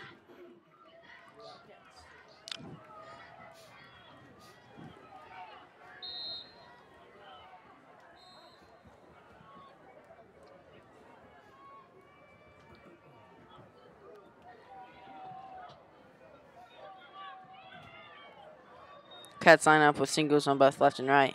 They hand it off to Diffenball. Diffenball stumbles a little bit, and goes out of bounds and falls to the ground. So it'll be about no gain on the play. Be 4th down and 2.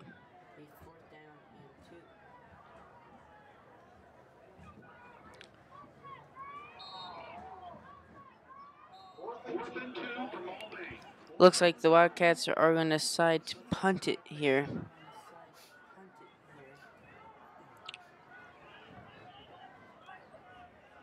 A punter for the Wildcats is Blake Scott, a senior.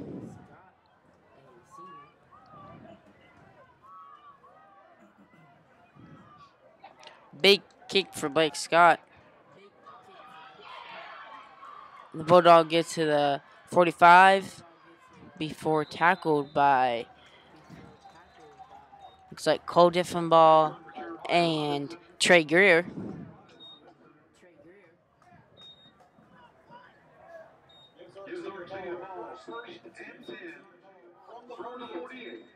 So quick set of downs for the Wildcats, and they turn it over. And so now it'll be the Bulldogs'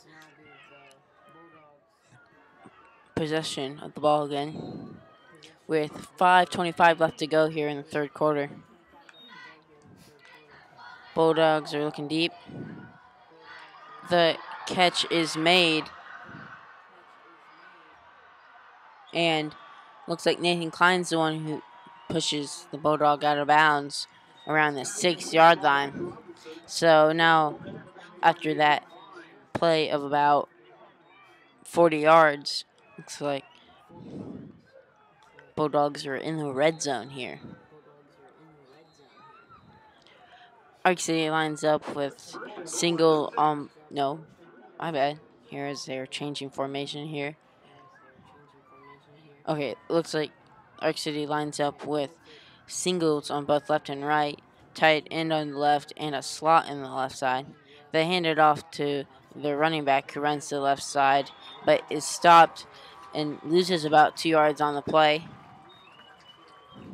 The tackler for the Wildcats on that play was Lane Shockey and Jackson Young. There was a flag on the play. Let's see what this brings.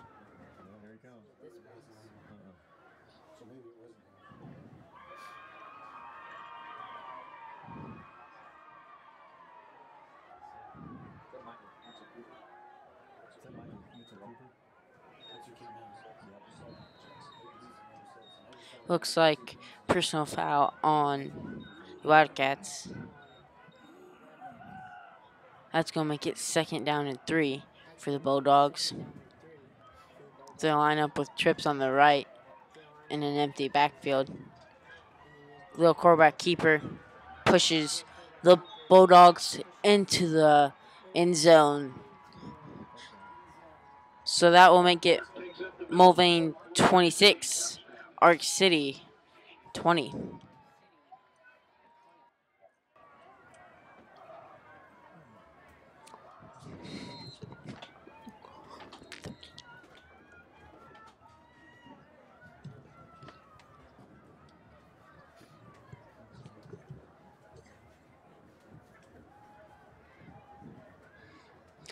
Looks like Arc City's going to go for the extra point here. The 1-point conversion, and they get it done. So it'll be Mulvane 26, Arc City 21, with 4:41 left to go here in the 3rd quarter. Little update on the main game that we need to watch for the winner of this game goes to play the winner of the game of the Coffeyville El Dorado game. And the score of that game right now is, it's fetching the score, is El Dorado 12, Coffeyville 28. And it's in the 3rd quarter.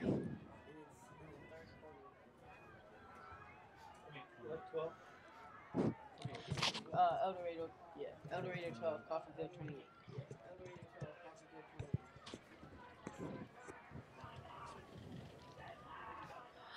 Back to receive the kick for the Wildcats is Braden Webb.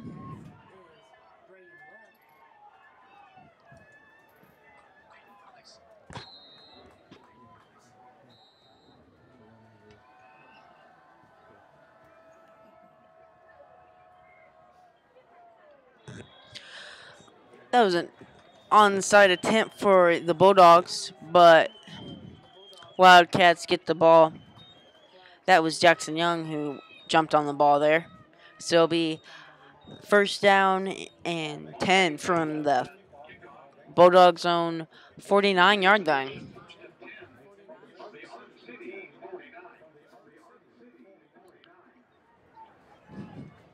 Again, the main duo you need to watch right now is the Ellis brothers. Mason's the quarterback, and Drew is the wide receiver here on the right side. It's Mason's go-to wide receiver right now. Mason does hand it off to Diffenball this time. Diffenball gets 2 yards on the play. Be 2nd down and 8.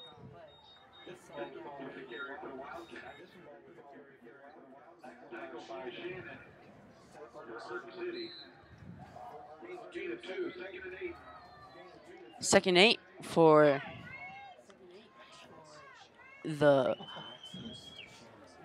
Wildcats. The Wildcats line up with single on both left and right. Slot on the right and Diffenball in the backfield. Looks like it's going to be a QB keeper, but it loses about 2 yards on the play. It loses a yard on the play. So it's going to be 3rd down and 9 for the Wildcats.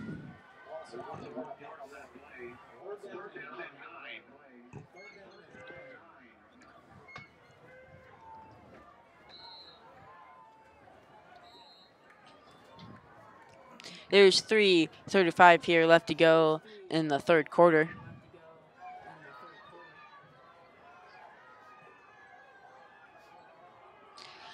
There's twins on the right, twins on the left here for the Wildcats. Wildcats looking back to throw. The throw is incomplete. It was supposed to be for Drew Ellis. He was open.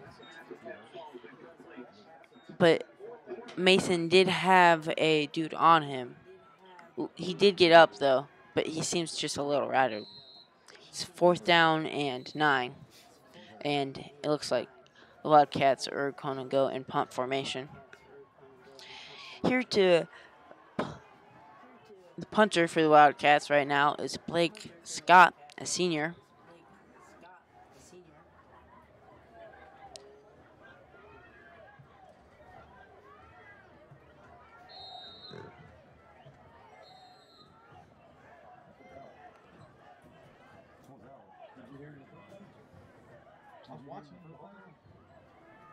answering the whole time.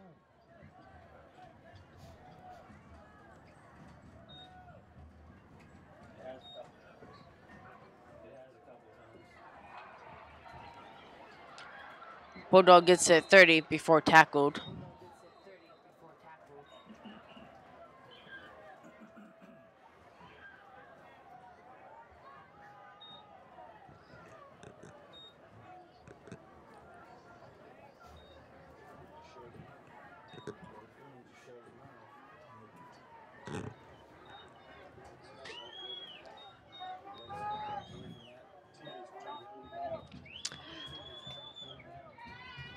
.307 left to go.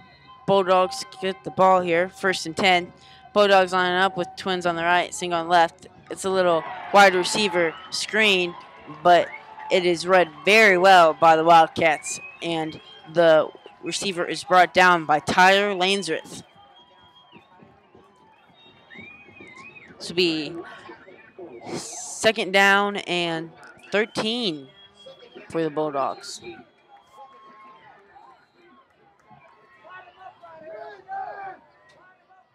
And the crowd is livid right now. The Bulldogs line up with twins on the left, single on the right. Looks back to pass. Deep pass. And the pass is knocked down by Nathan Klein. He's a senior. So now that will make it 3rd down and 13 with 2:23 left to go.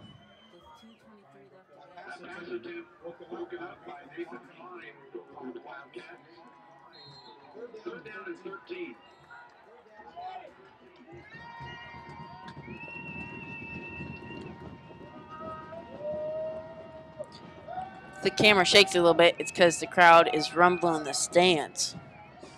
And they really want to change the possession right here. Make a turnover on downs here. The Bulldogs line up with twins on the right, single on the left. Looking back to throw deep. It's almost intercepted by Jarellis, but it is pass is incomplete. That makes it 4th down and 13 from the Bulldogs on 27. Looks like the Bulldogs are going to go in punt formation. And just a little reminder again, the Arc City's QB is also their punter and kicker.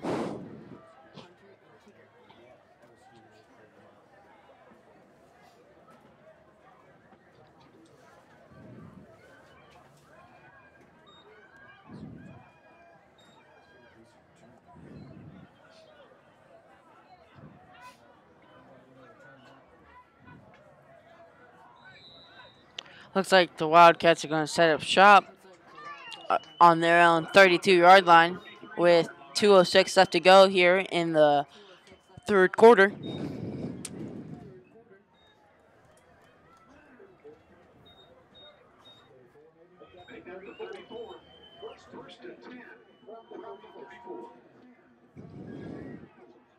Looks like the Wildcats line up with trips on the left, single on the right, with Diffenball and Ellis in the backfield. Ellis is a wide receiver screen, but it falls incomplete to Drew.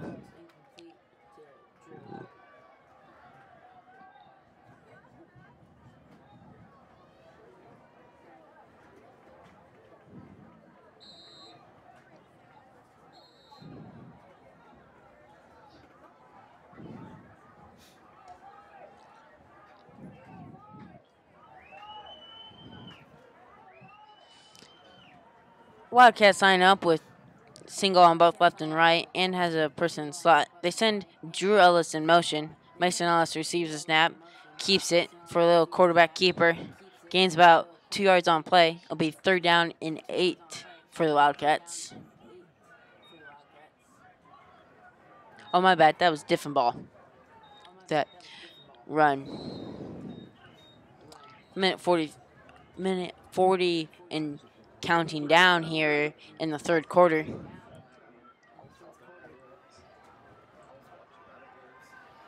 Wildcats line up with trips on the right and Twins on the left and an empty backfield. But it looks like the Wildcats called timeout.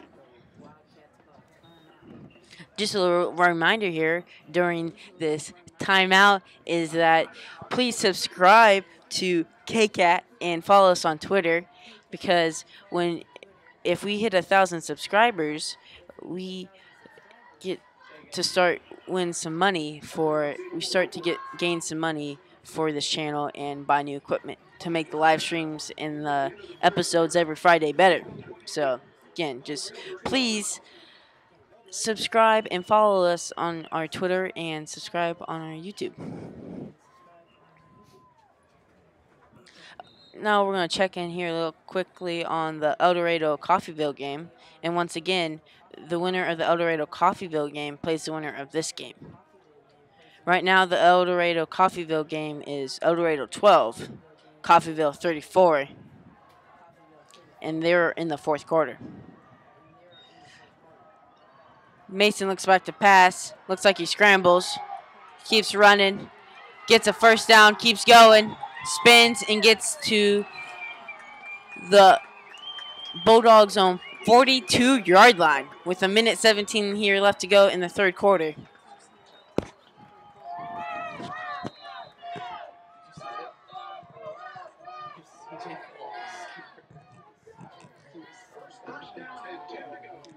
So it looks like the Wildcats line up with Trips on the right, Twins on the left, and an empty backfield.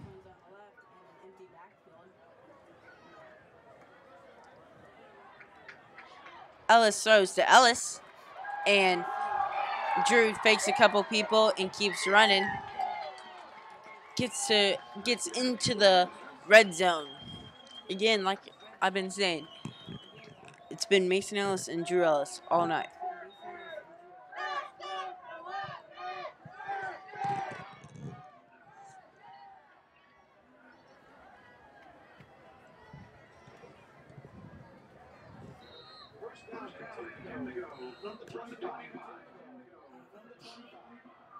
Looks like Drew must have stepped out of bounds, so they're at the 25-yard line. Mason Ellis, keeper, runs to the near side, gets it 20, 25. That's like 4 yards after making contact.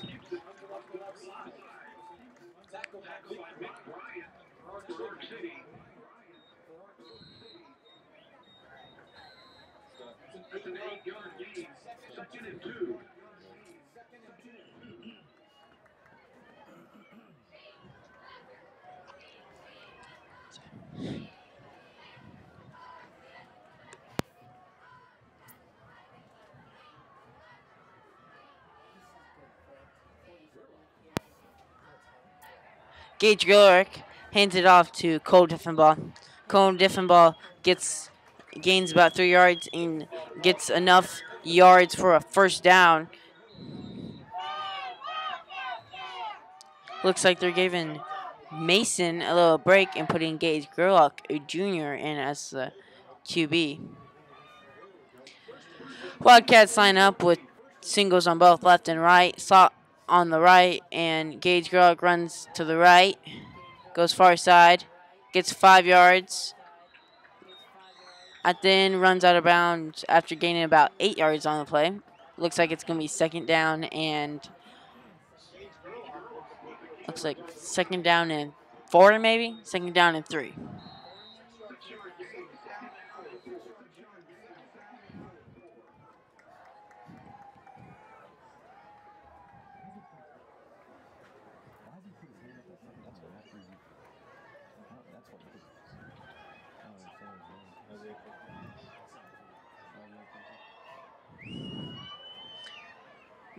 Wildcats send Drew in motion.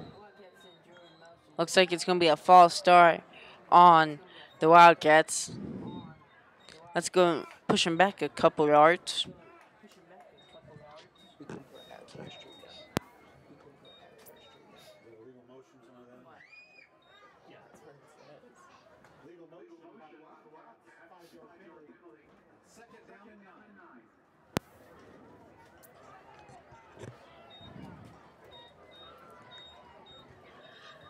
Wildcats line up with single on both left and right. Salt on the left side and has Gage Gerlach and Cole Diffenbaugh in the backfield. Gage fakes a handoff to Diffenbaugh and runs to the right side. Loses about 2 yards on the play. And that's going to be the end of the third quarter. At the end of the third quarter, Mulvane 26, Arc City 21.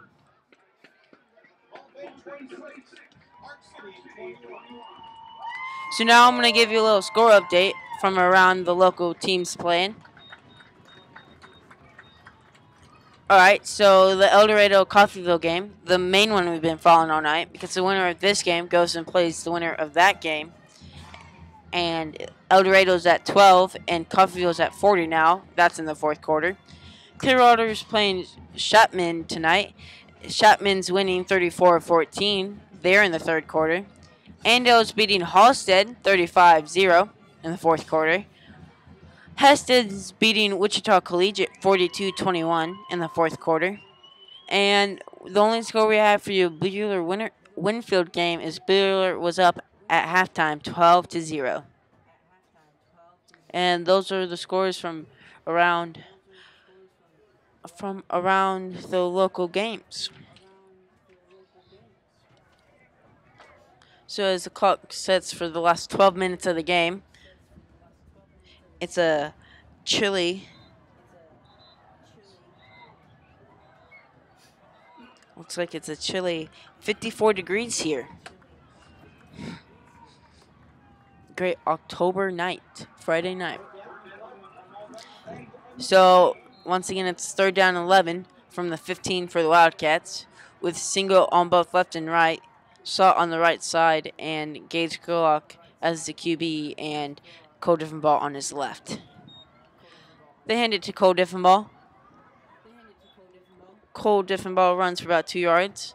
It's going to be fourth down and 10 for the Wildcats.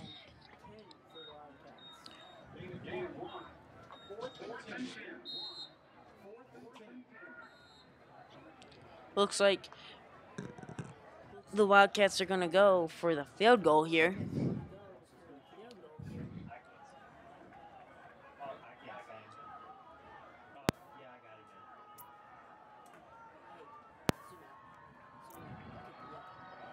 This will be a 30-yard field goal attempt.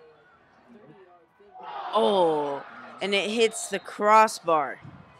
So the score sticks at Mulvane 26, Arc City 21. Here in the fourth quarter.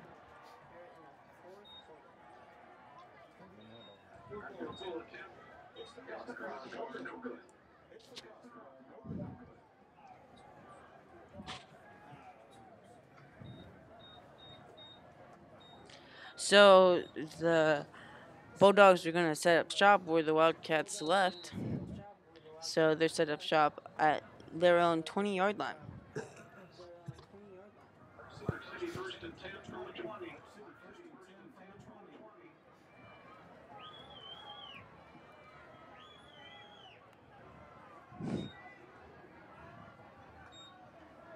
Bulldogs run to the left side. Bulldogs, Tyler Lansrith for the Wildcats pushes the quarterback out of bounds after the quarterback gains 5 yards. So it'll be second down and 5 for the Bulldogs.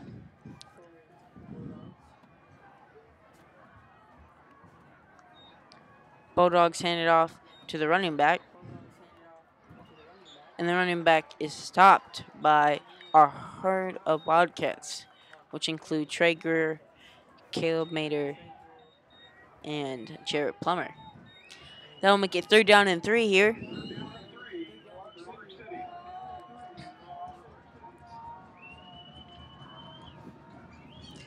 Arc City lines up with twins on the right. No wide receivers on the left side, but they do have a slot and tight end on the left. Looking back to pass to the right is quarterback. The pass is caught, and Nathan Klein tackles the wide receiver after about 5 yards. There is a flag on the play. It might be, yep, it looks like it's going to be face mask on the Wildcats. That's going to push Arc City up another 15 yards. So it'll be 1st and 10 for the Bulldog from the Wildcats on 47-yard line with 10 minutes to play here in the 4th quarter.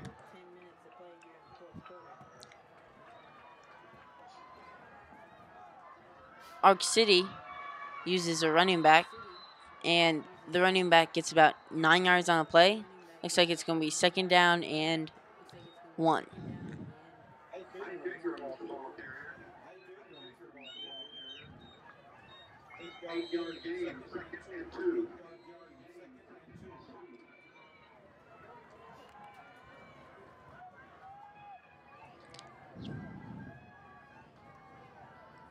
The Bulldogs line up with twins on the right, slot on the left, if it's tight end, and the Bulldogs run it up the middle with their running back.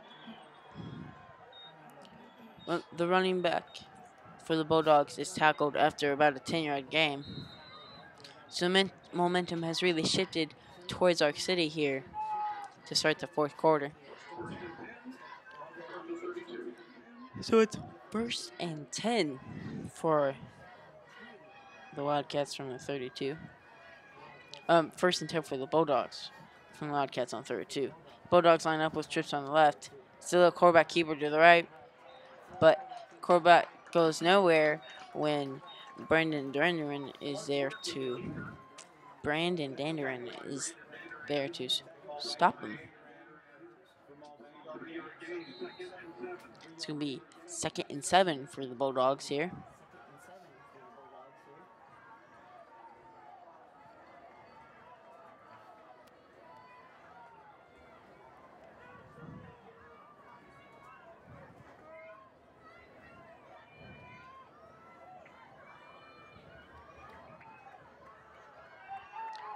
Quarterback steps back to throw to the trips on the left.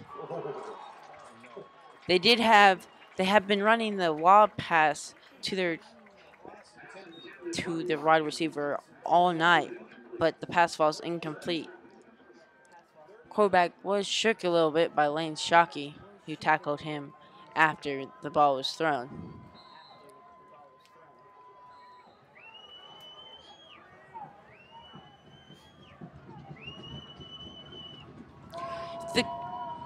If the camera starts to shake a little bit, it's because the crowd is rumbling in the stands as Bulldogs have twins on both left and right. They try and do the same lob pass, but this time to their tight end. And this time it works for 1st down.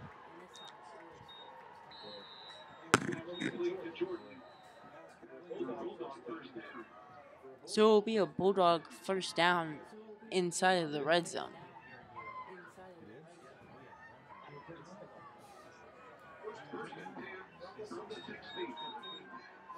So now it's 1st and 10 from the 16 as the Bulldogs run it up the middle. The running back acts like more of a fullback with his size,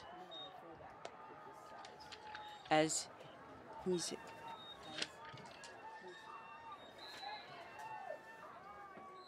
running back's name is Ike Abrams.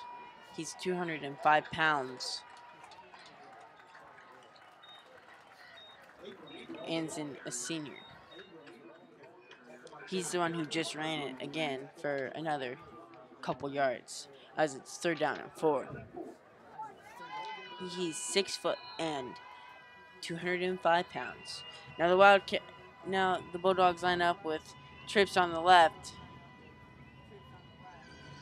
Empty backfield with a slot on the right. Arc City does a hard count. No one flinches.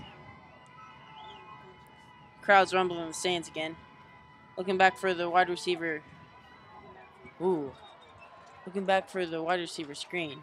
But QB is tackled as he throws it, and the pass falls incomplete because of that. So it'll be 4th down and 4. And it looks like the Bulldogs are going to go for it here on 4th down.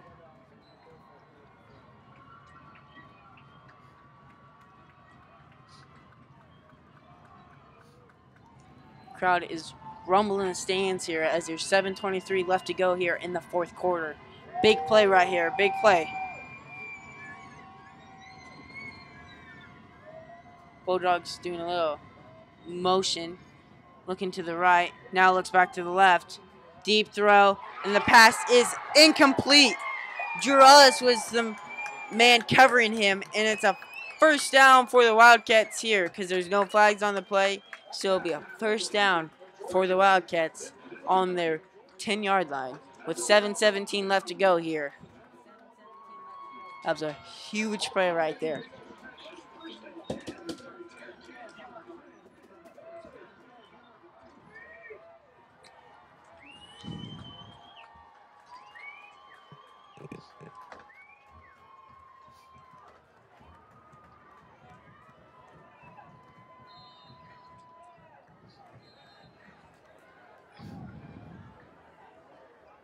Wildcats line up with trips on the right, single on the left. Little wide receiver screen.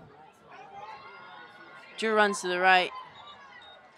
Push the route out of bounds around the 20-yard line. Looks like it's going to be good for a 1st down.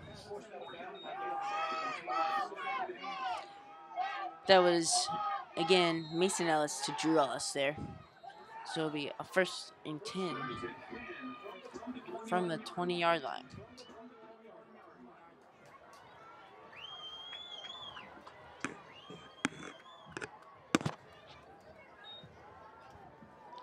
Mason looks back to throw, runs his right, runs his left, my bad.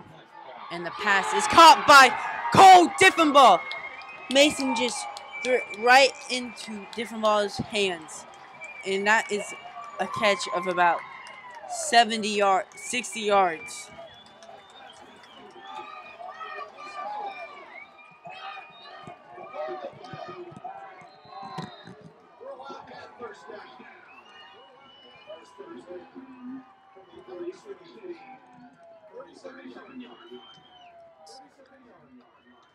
So now it's 1st and 10 for the Wildcats from the Arc City's 37-yard line.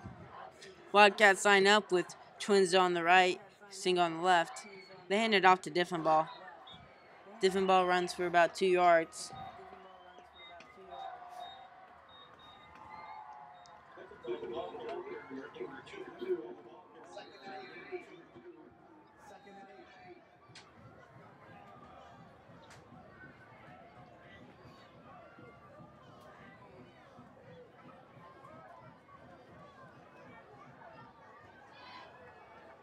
Wildcats line up with twins on the right. Mason Ellis keeps the ball for a quarterback keeper. Gains another 3 yards on the play. It's going to be 3rd down and 6 for the Wildcats.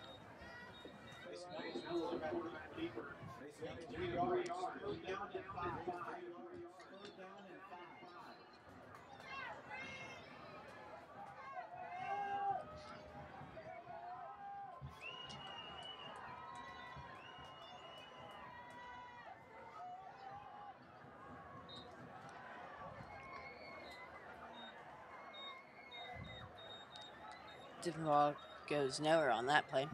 Be 4th down and 3.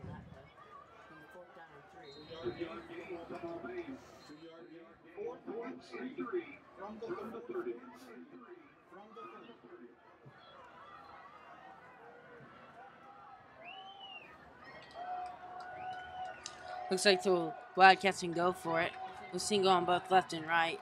Slot formation on the right. Mason Ellis fakes the handoff to Diffenbaugh. Throw was intended for Braden Webb, but it falls incomplete. So it's going to be 1st and 10 for the Bulldogs on their own 30-yard line.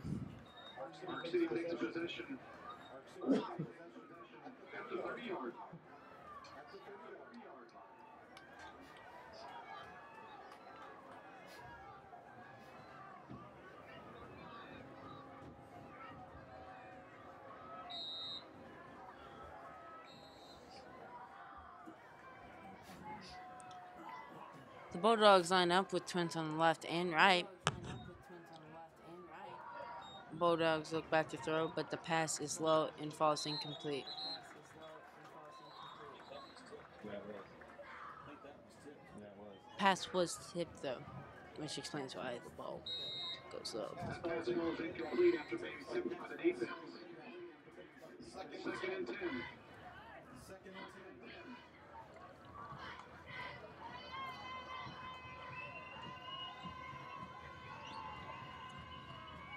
Bulldogs line up with single on both left and right and has a man in the slot formation. They hand it off to their fullback.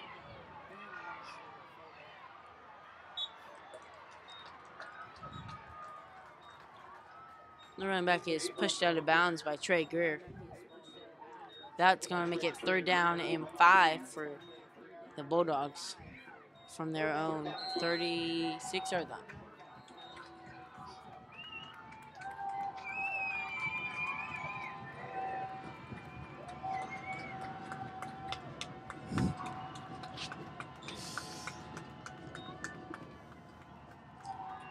Bulldogs look back to throw deep. And passes it. Caught intercepted by Brandon Webb. Brandon Webb gets to 40, 45, and is tackled.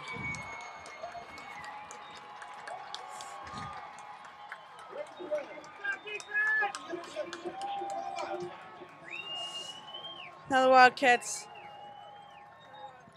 are going to start off with the ball at their own 46-yard line with 4 minutes and 31 seconds left to go here in the 4th quarter.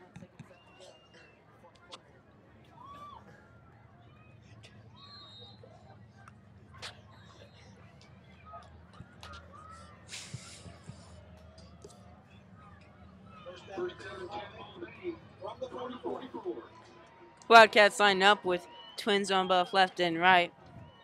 Mason looks back to throw. Throws the Cole Diffin ball. Ball is incomplete.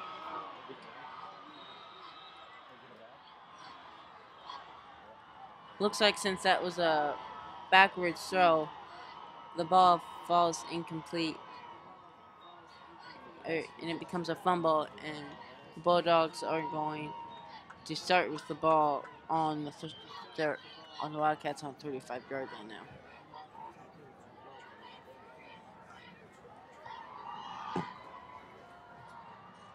So now there's 4:24 left to go here with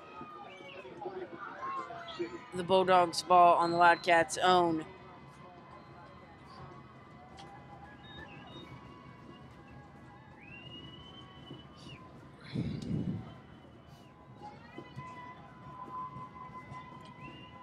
Cats line up. And the Wildcats bring down the Bulldogs running back for a loss of 1 yard.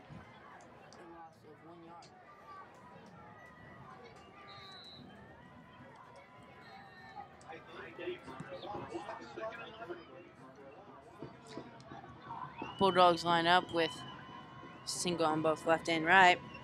Crowd is very energetic right now. Turn off the crowd volume.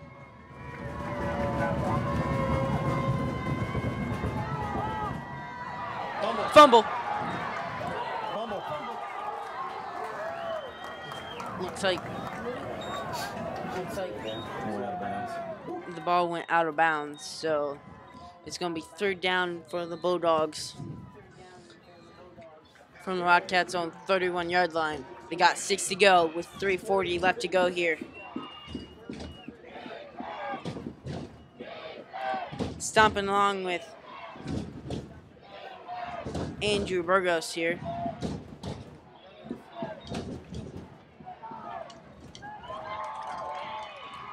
And that pass falls incomplete.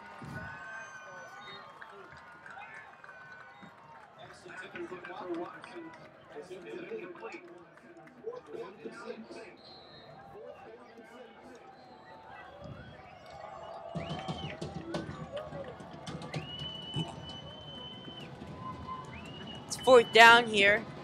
Twins on left, single on the right. Crowd is jumping up and down as low snap for the Bulldogs. Bulldogs are looking deep. The pass is caught, and Juelis pushes him out of bounds. There's 3:27 left to go here.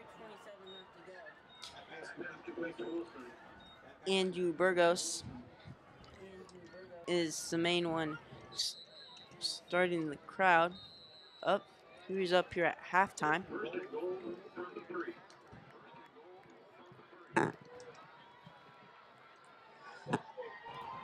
Arc City lines up with single on both left and right.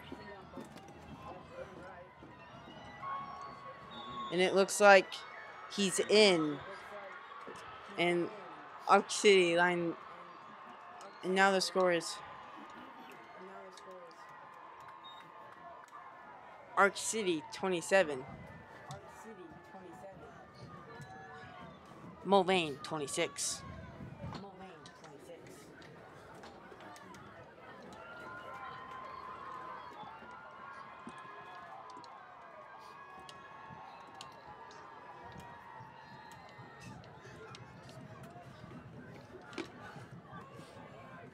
Looks like, oh, there is a flag on the play. It looks like the Bulldogs were going to go for the extra 2 points.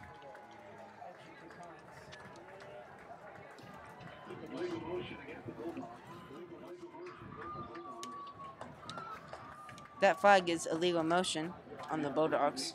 It's a 5-yard penalty.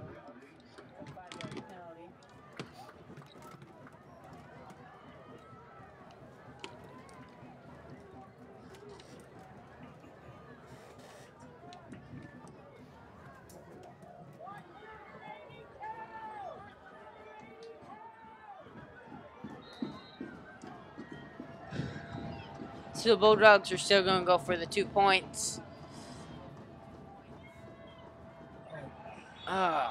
And it looks like that the 2-point conversion works. So with the score is Arc City 28, Mulvane 26, with 3:07 left to go. You followed us. That's supposed to.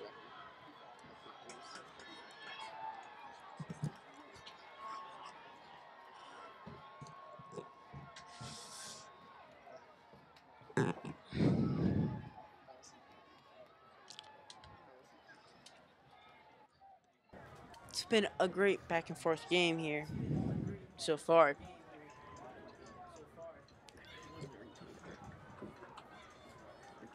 This game's got me on goosebumps right now.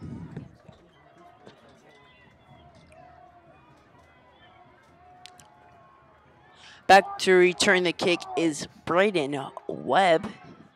He's also the one that caught an interception a couple of minutes ago.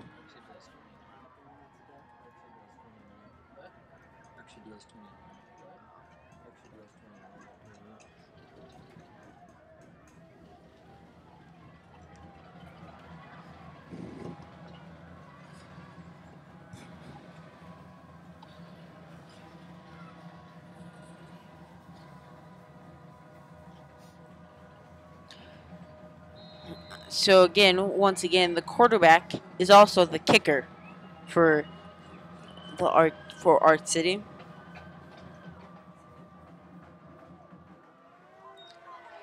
Drew Ellis is the one who gets the ball. They fake the throw, and Drew Ellis gets to the 25, goes back a couple yards. So it looks like Wildcats are going to set up shop at their own 25-yard line. With 3:01 left to go.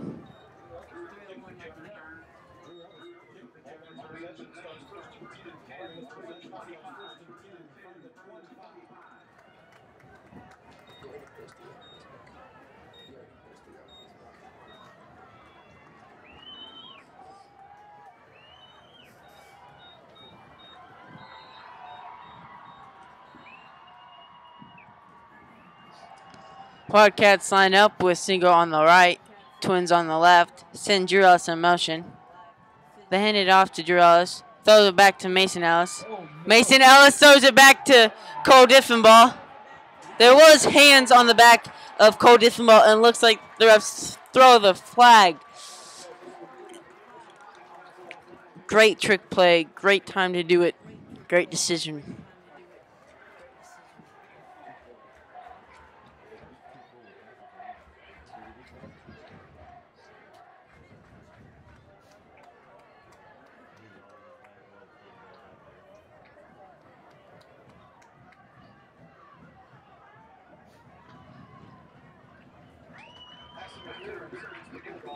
It's going to be pass interference against the Bulldogs.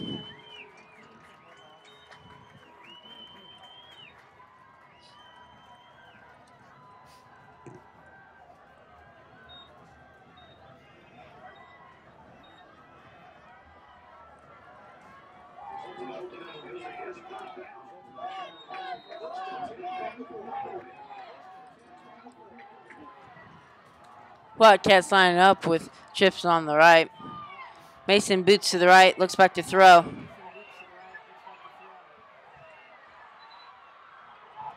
So, looks like the Bulldogs sack him.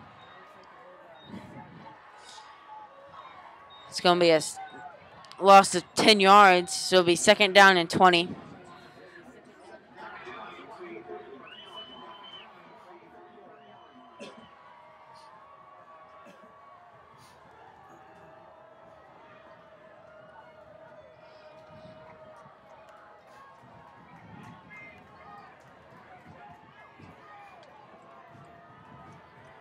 Wildcats line up with twins on the left, single on the right. Mason looks back to throw. Scrambles. Keeps going. Gets about 6 yards on the play. Jarrett Plummer there with his senior leadership lifts Ellis up. That was a gain of 6, so it'll be 3rd and 14 here with a minute 40 here left to go.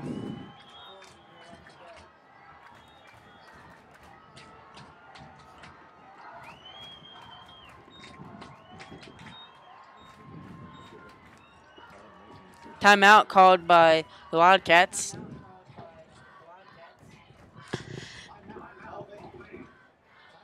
Stay after the game as we have a post-game wrap-up show where we tell you all this, talk about what happened tonight and the scores from the local teams around here. Again, there is 1 minute and 41 seconds left to go here in the 4th quarter. It's 3rd and 14 for the Wildcats.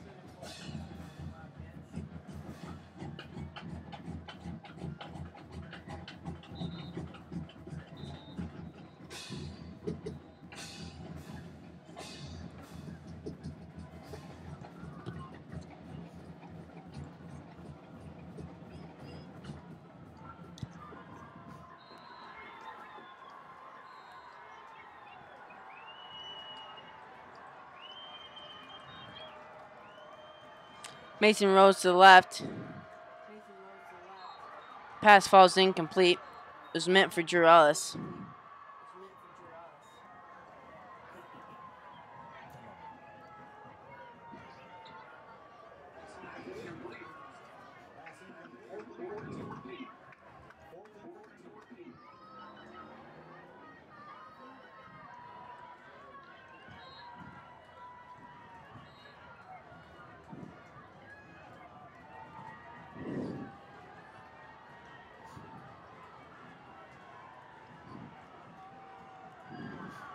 Wildcats are going to go for it here on 4th down and 14 with a minute 35 left to go here in the game.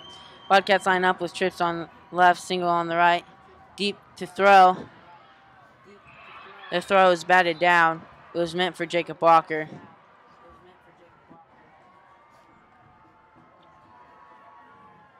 So Arc City is going to get the ball at the Wildcats on 36-yard line with a minute 30 here left to go.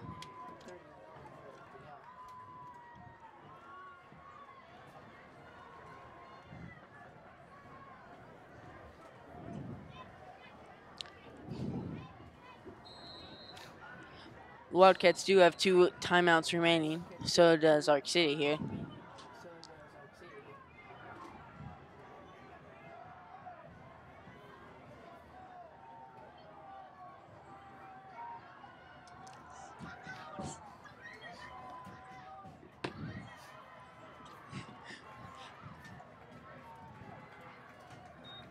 Arc City runs it up the middle. Running back gains about 3 yards on the play.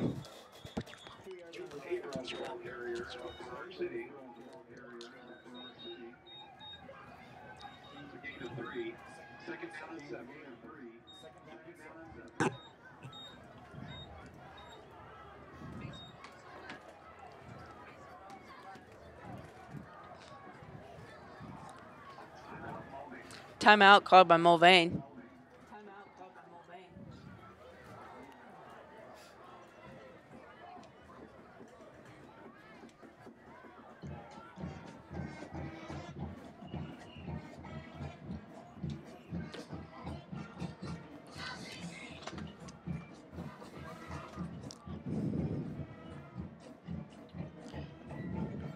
Just one more time here. Remember to subscribe. Just one more time here. Remember to subscribe to our YouTube channel to where we have videos weekly streams for the football games, basketball games, and sometimes volleyball games, including other activities. Bulldogs line up with singles on both left and right. They give it off to the running back. Running back gains about a yard on the play. Be 3rd down and 7 with 1:19 left to go here.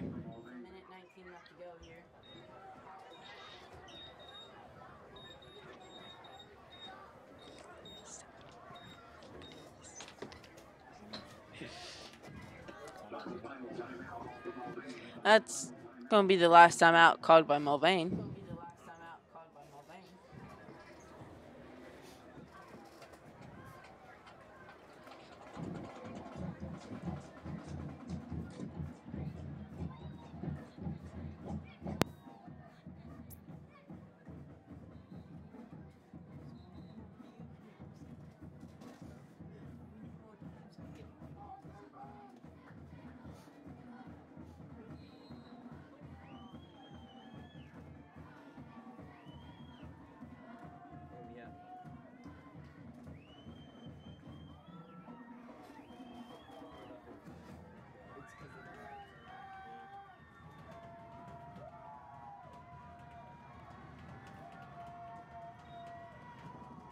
Bulldogs give it off to the running backs again.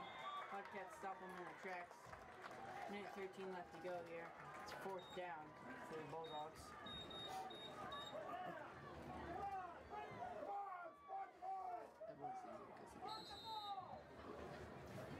So there's a minute left here. Bulldogs are running down the clock. As the Bulldogs are running down the clock here.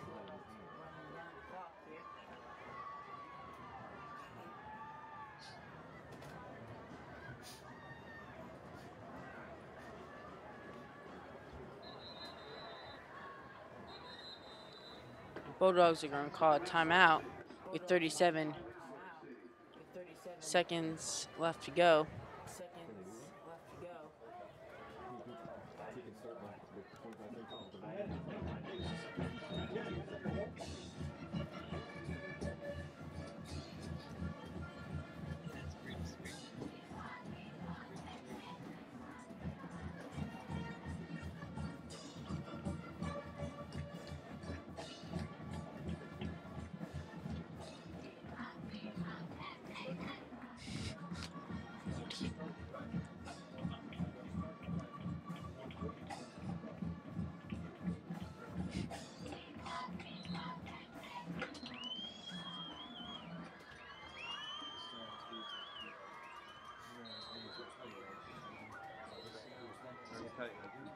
It's probably all the ones he liked.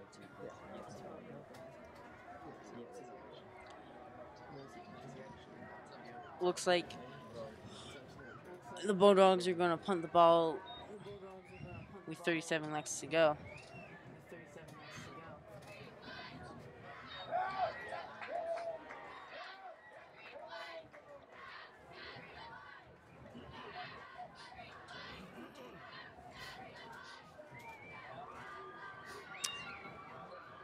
Wildcats are going to have 30 seconds here.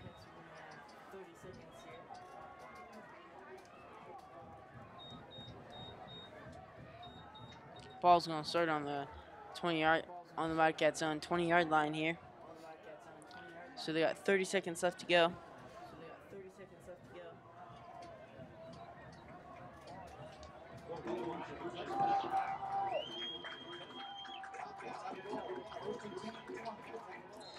Wildcats have the ball. Mason Ellis is the QB. Cole different ball right beside him.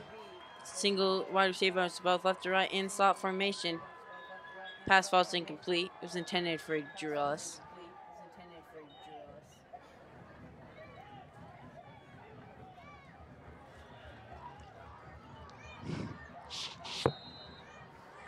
Andrew.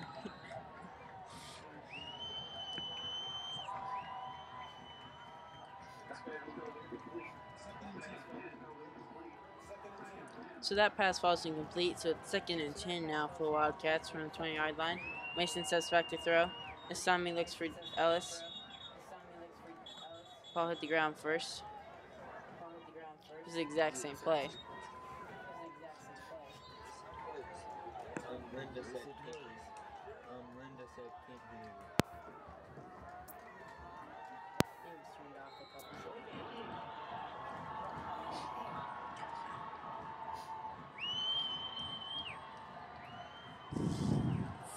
It's 3rd down and 10 for the Wildcats with 24 seconds left to go.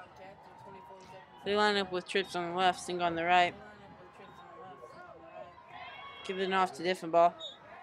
Well, pass was caught by Drew Ellis. Drew Ellis tossed it backwards to Cole Diffenball, and then Cole Diffenball runs out of bounds after gaining about 2 more yards. It's 4th and 3 for the Wildcats with 19 seconds left to go here.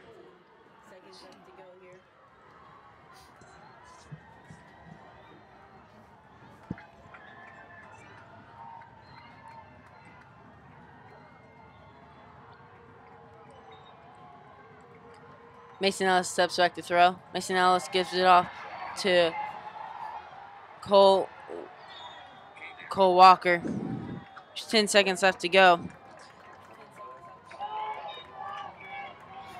That's good for a Wildcat 1st down.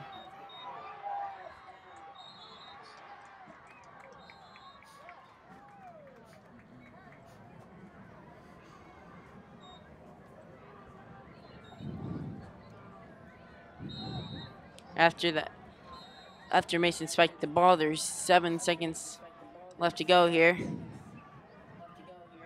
Get maybe 1 to 2 plays off here if pass goes incomplete.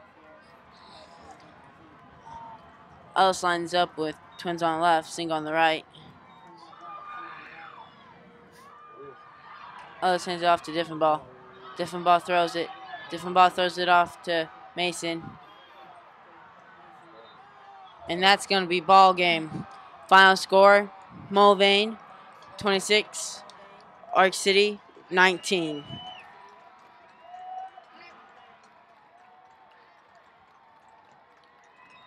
Great fight by the Wildcats. Great game altogether. Remember, stick around for a little post-game recap, and we talk about the scores from the rest of the game.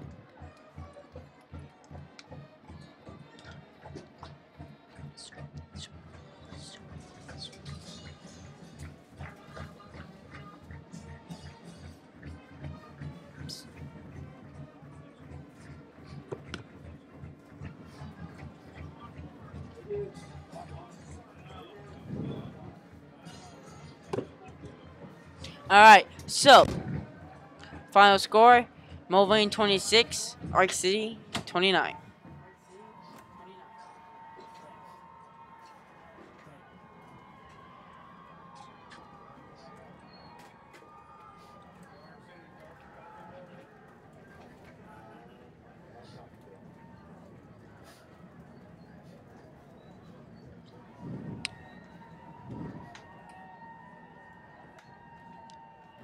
after the alma mater, we go to the game wrap up.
So if you get back, right it back here, you don't see it.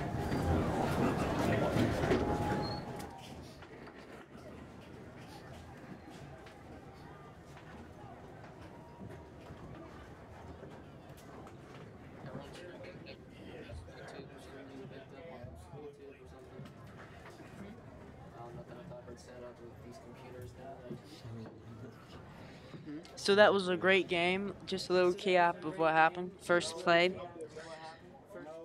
of the game, Tab Creekmore, starting quarterback for Mulvane, gets hurt. Second play of the game, Mason Ellis, freshman, comes in and hands it off to Cole Diffenball, and he runs it in for the end zone. And then Wildcats kick it off to the Bulldogs, and then the Bulldogs' first play of the drive, they score. And then it goes back and forth. And then we get to the end there where there's a lot of, I think Drew had 3 touchdowns and Cole maybe had, I think Drew had all of the touchdowns. And there was a lot of Mason Ellis throwing to Drew Ellis. Great job by Mason Ellis coming in as the quarterback. They also threw Gage Gerlach in there for a little bit. But now to check the scores of the games here around the local area. So start off. Now it looks like Andale won against Halstead 35-0. Looks like Coffeyville is going to go play Arc City now. Coffeyville beat El Dorado 46-12. Chapman beat Clearwater 48-14. Final score for the Rose Hill Wellington game was Wellington won 38-13. Heston won 42-28 against Wichita Collegiate. And the final game of the Bueller-Winfield game is Bueller 25, Winfield 0. So out of those games, I mean, this game was probably the best game out of those. So signing off for now. It's a chilly 54 degrees here. Signing off for the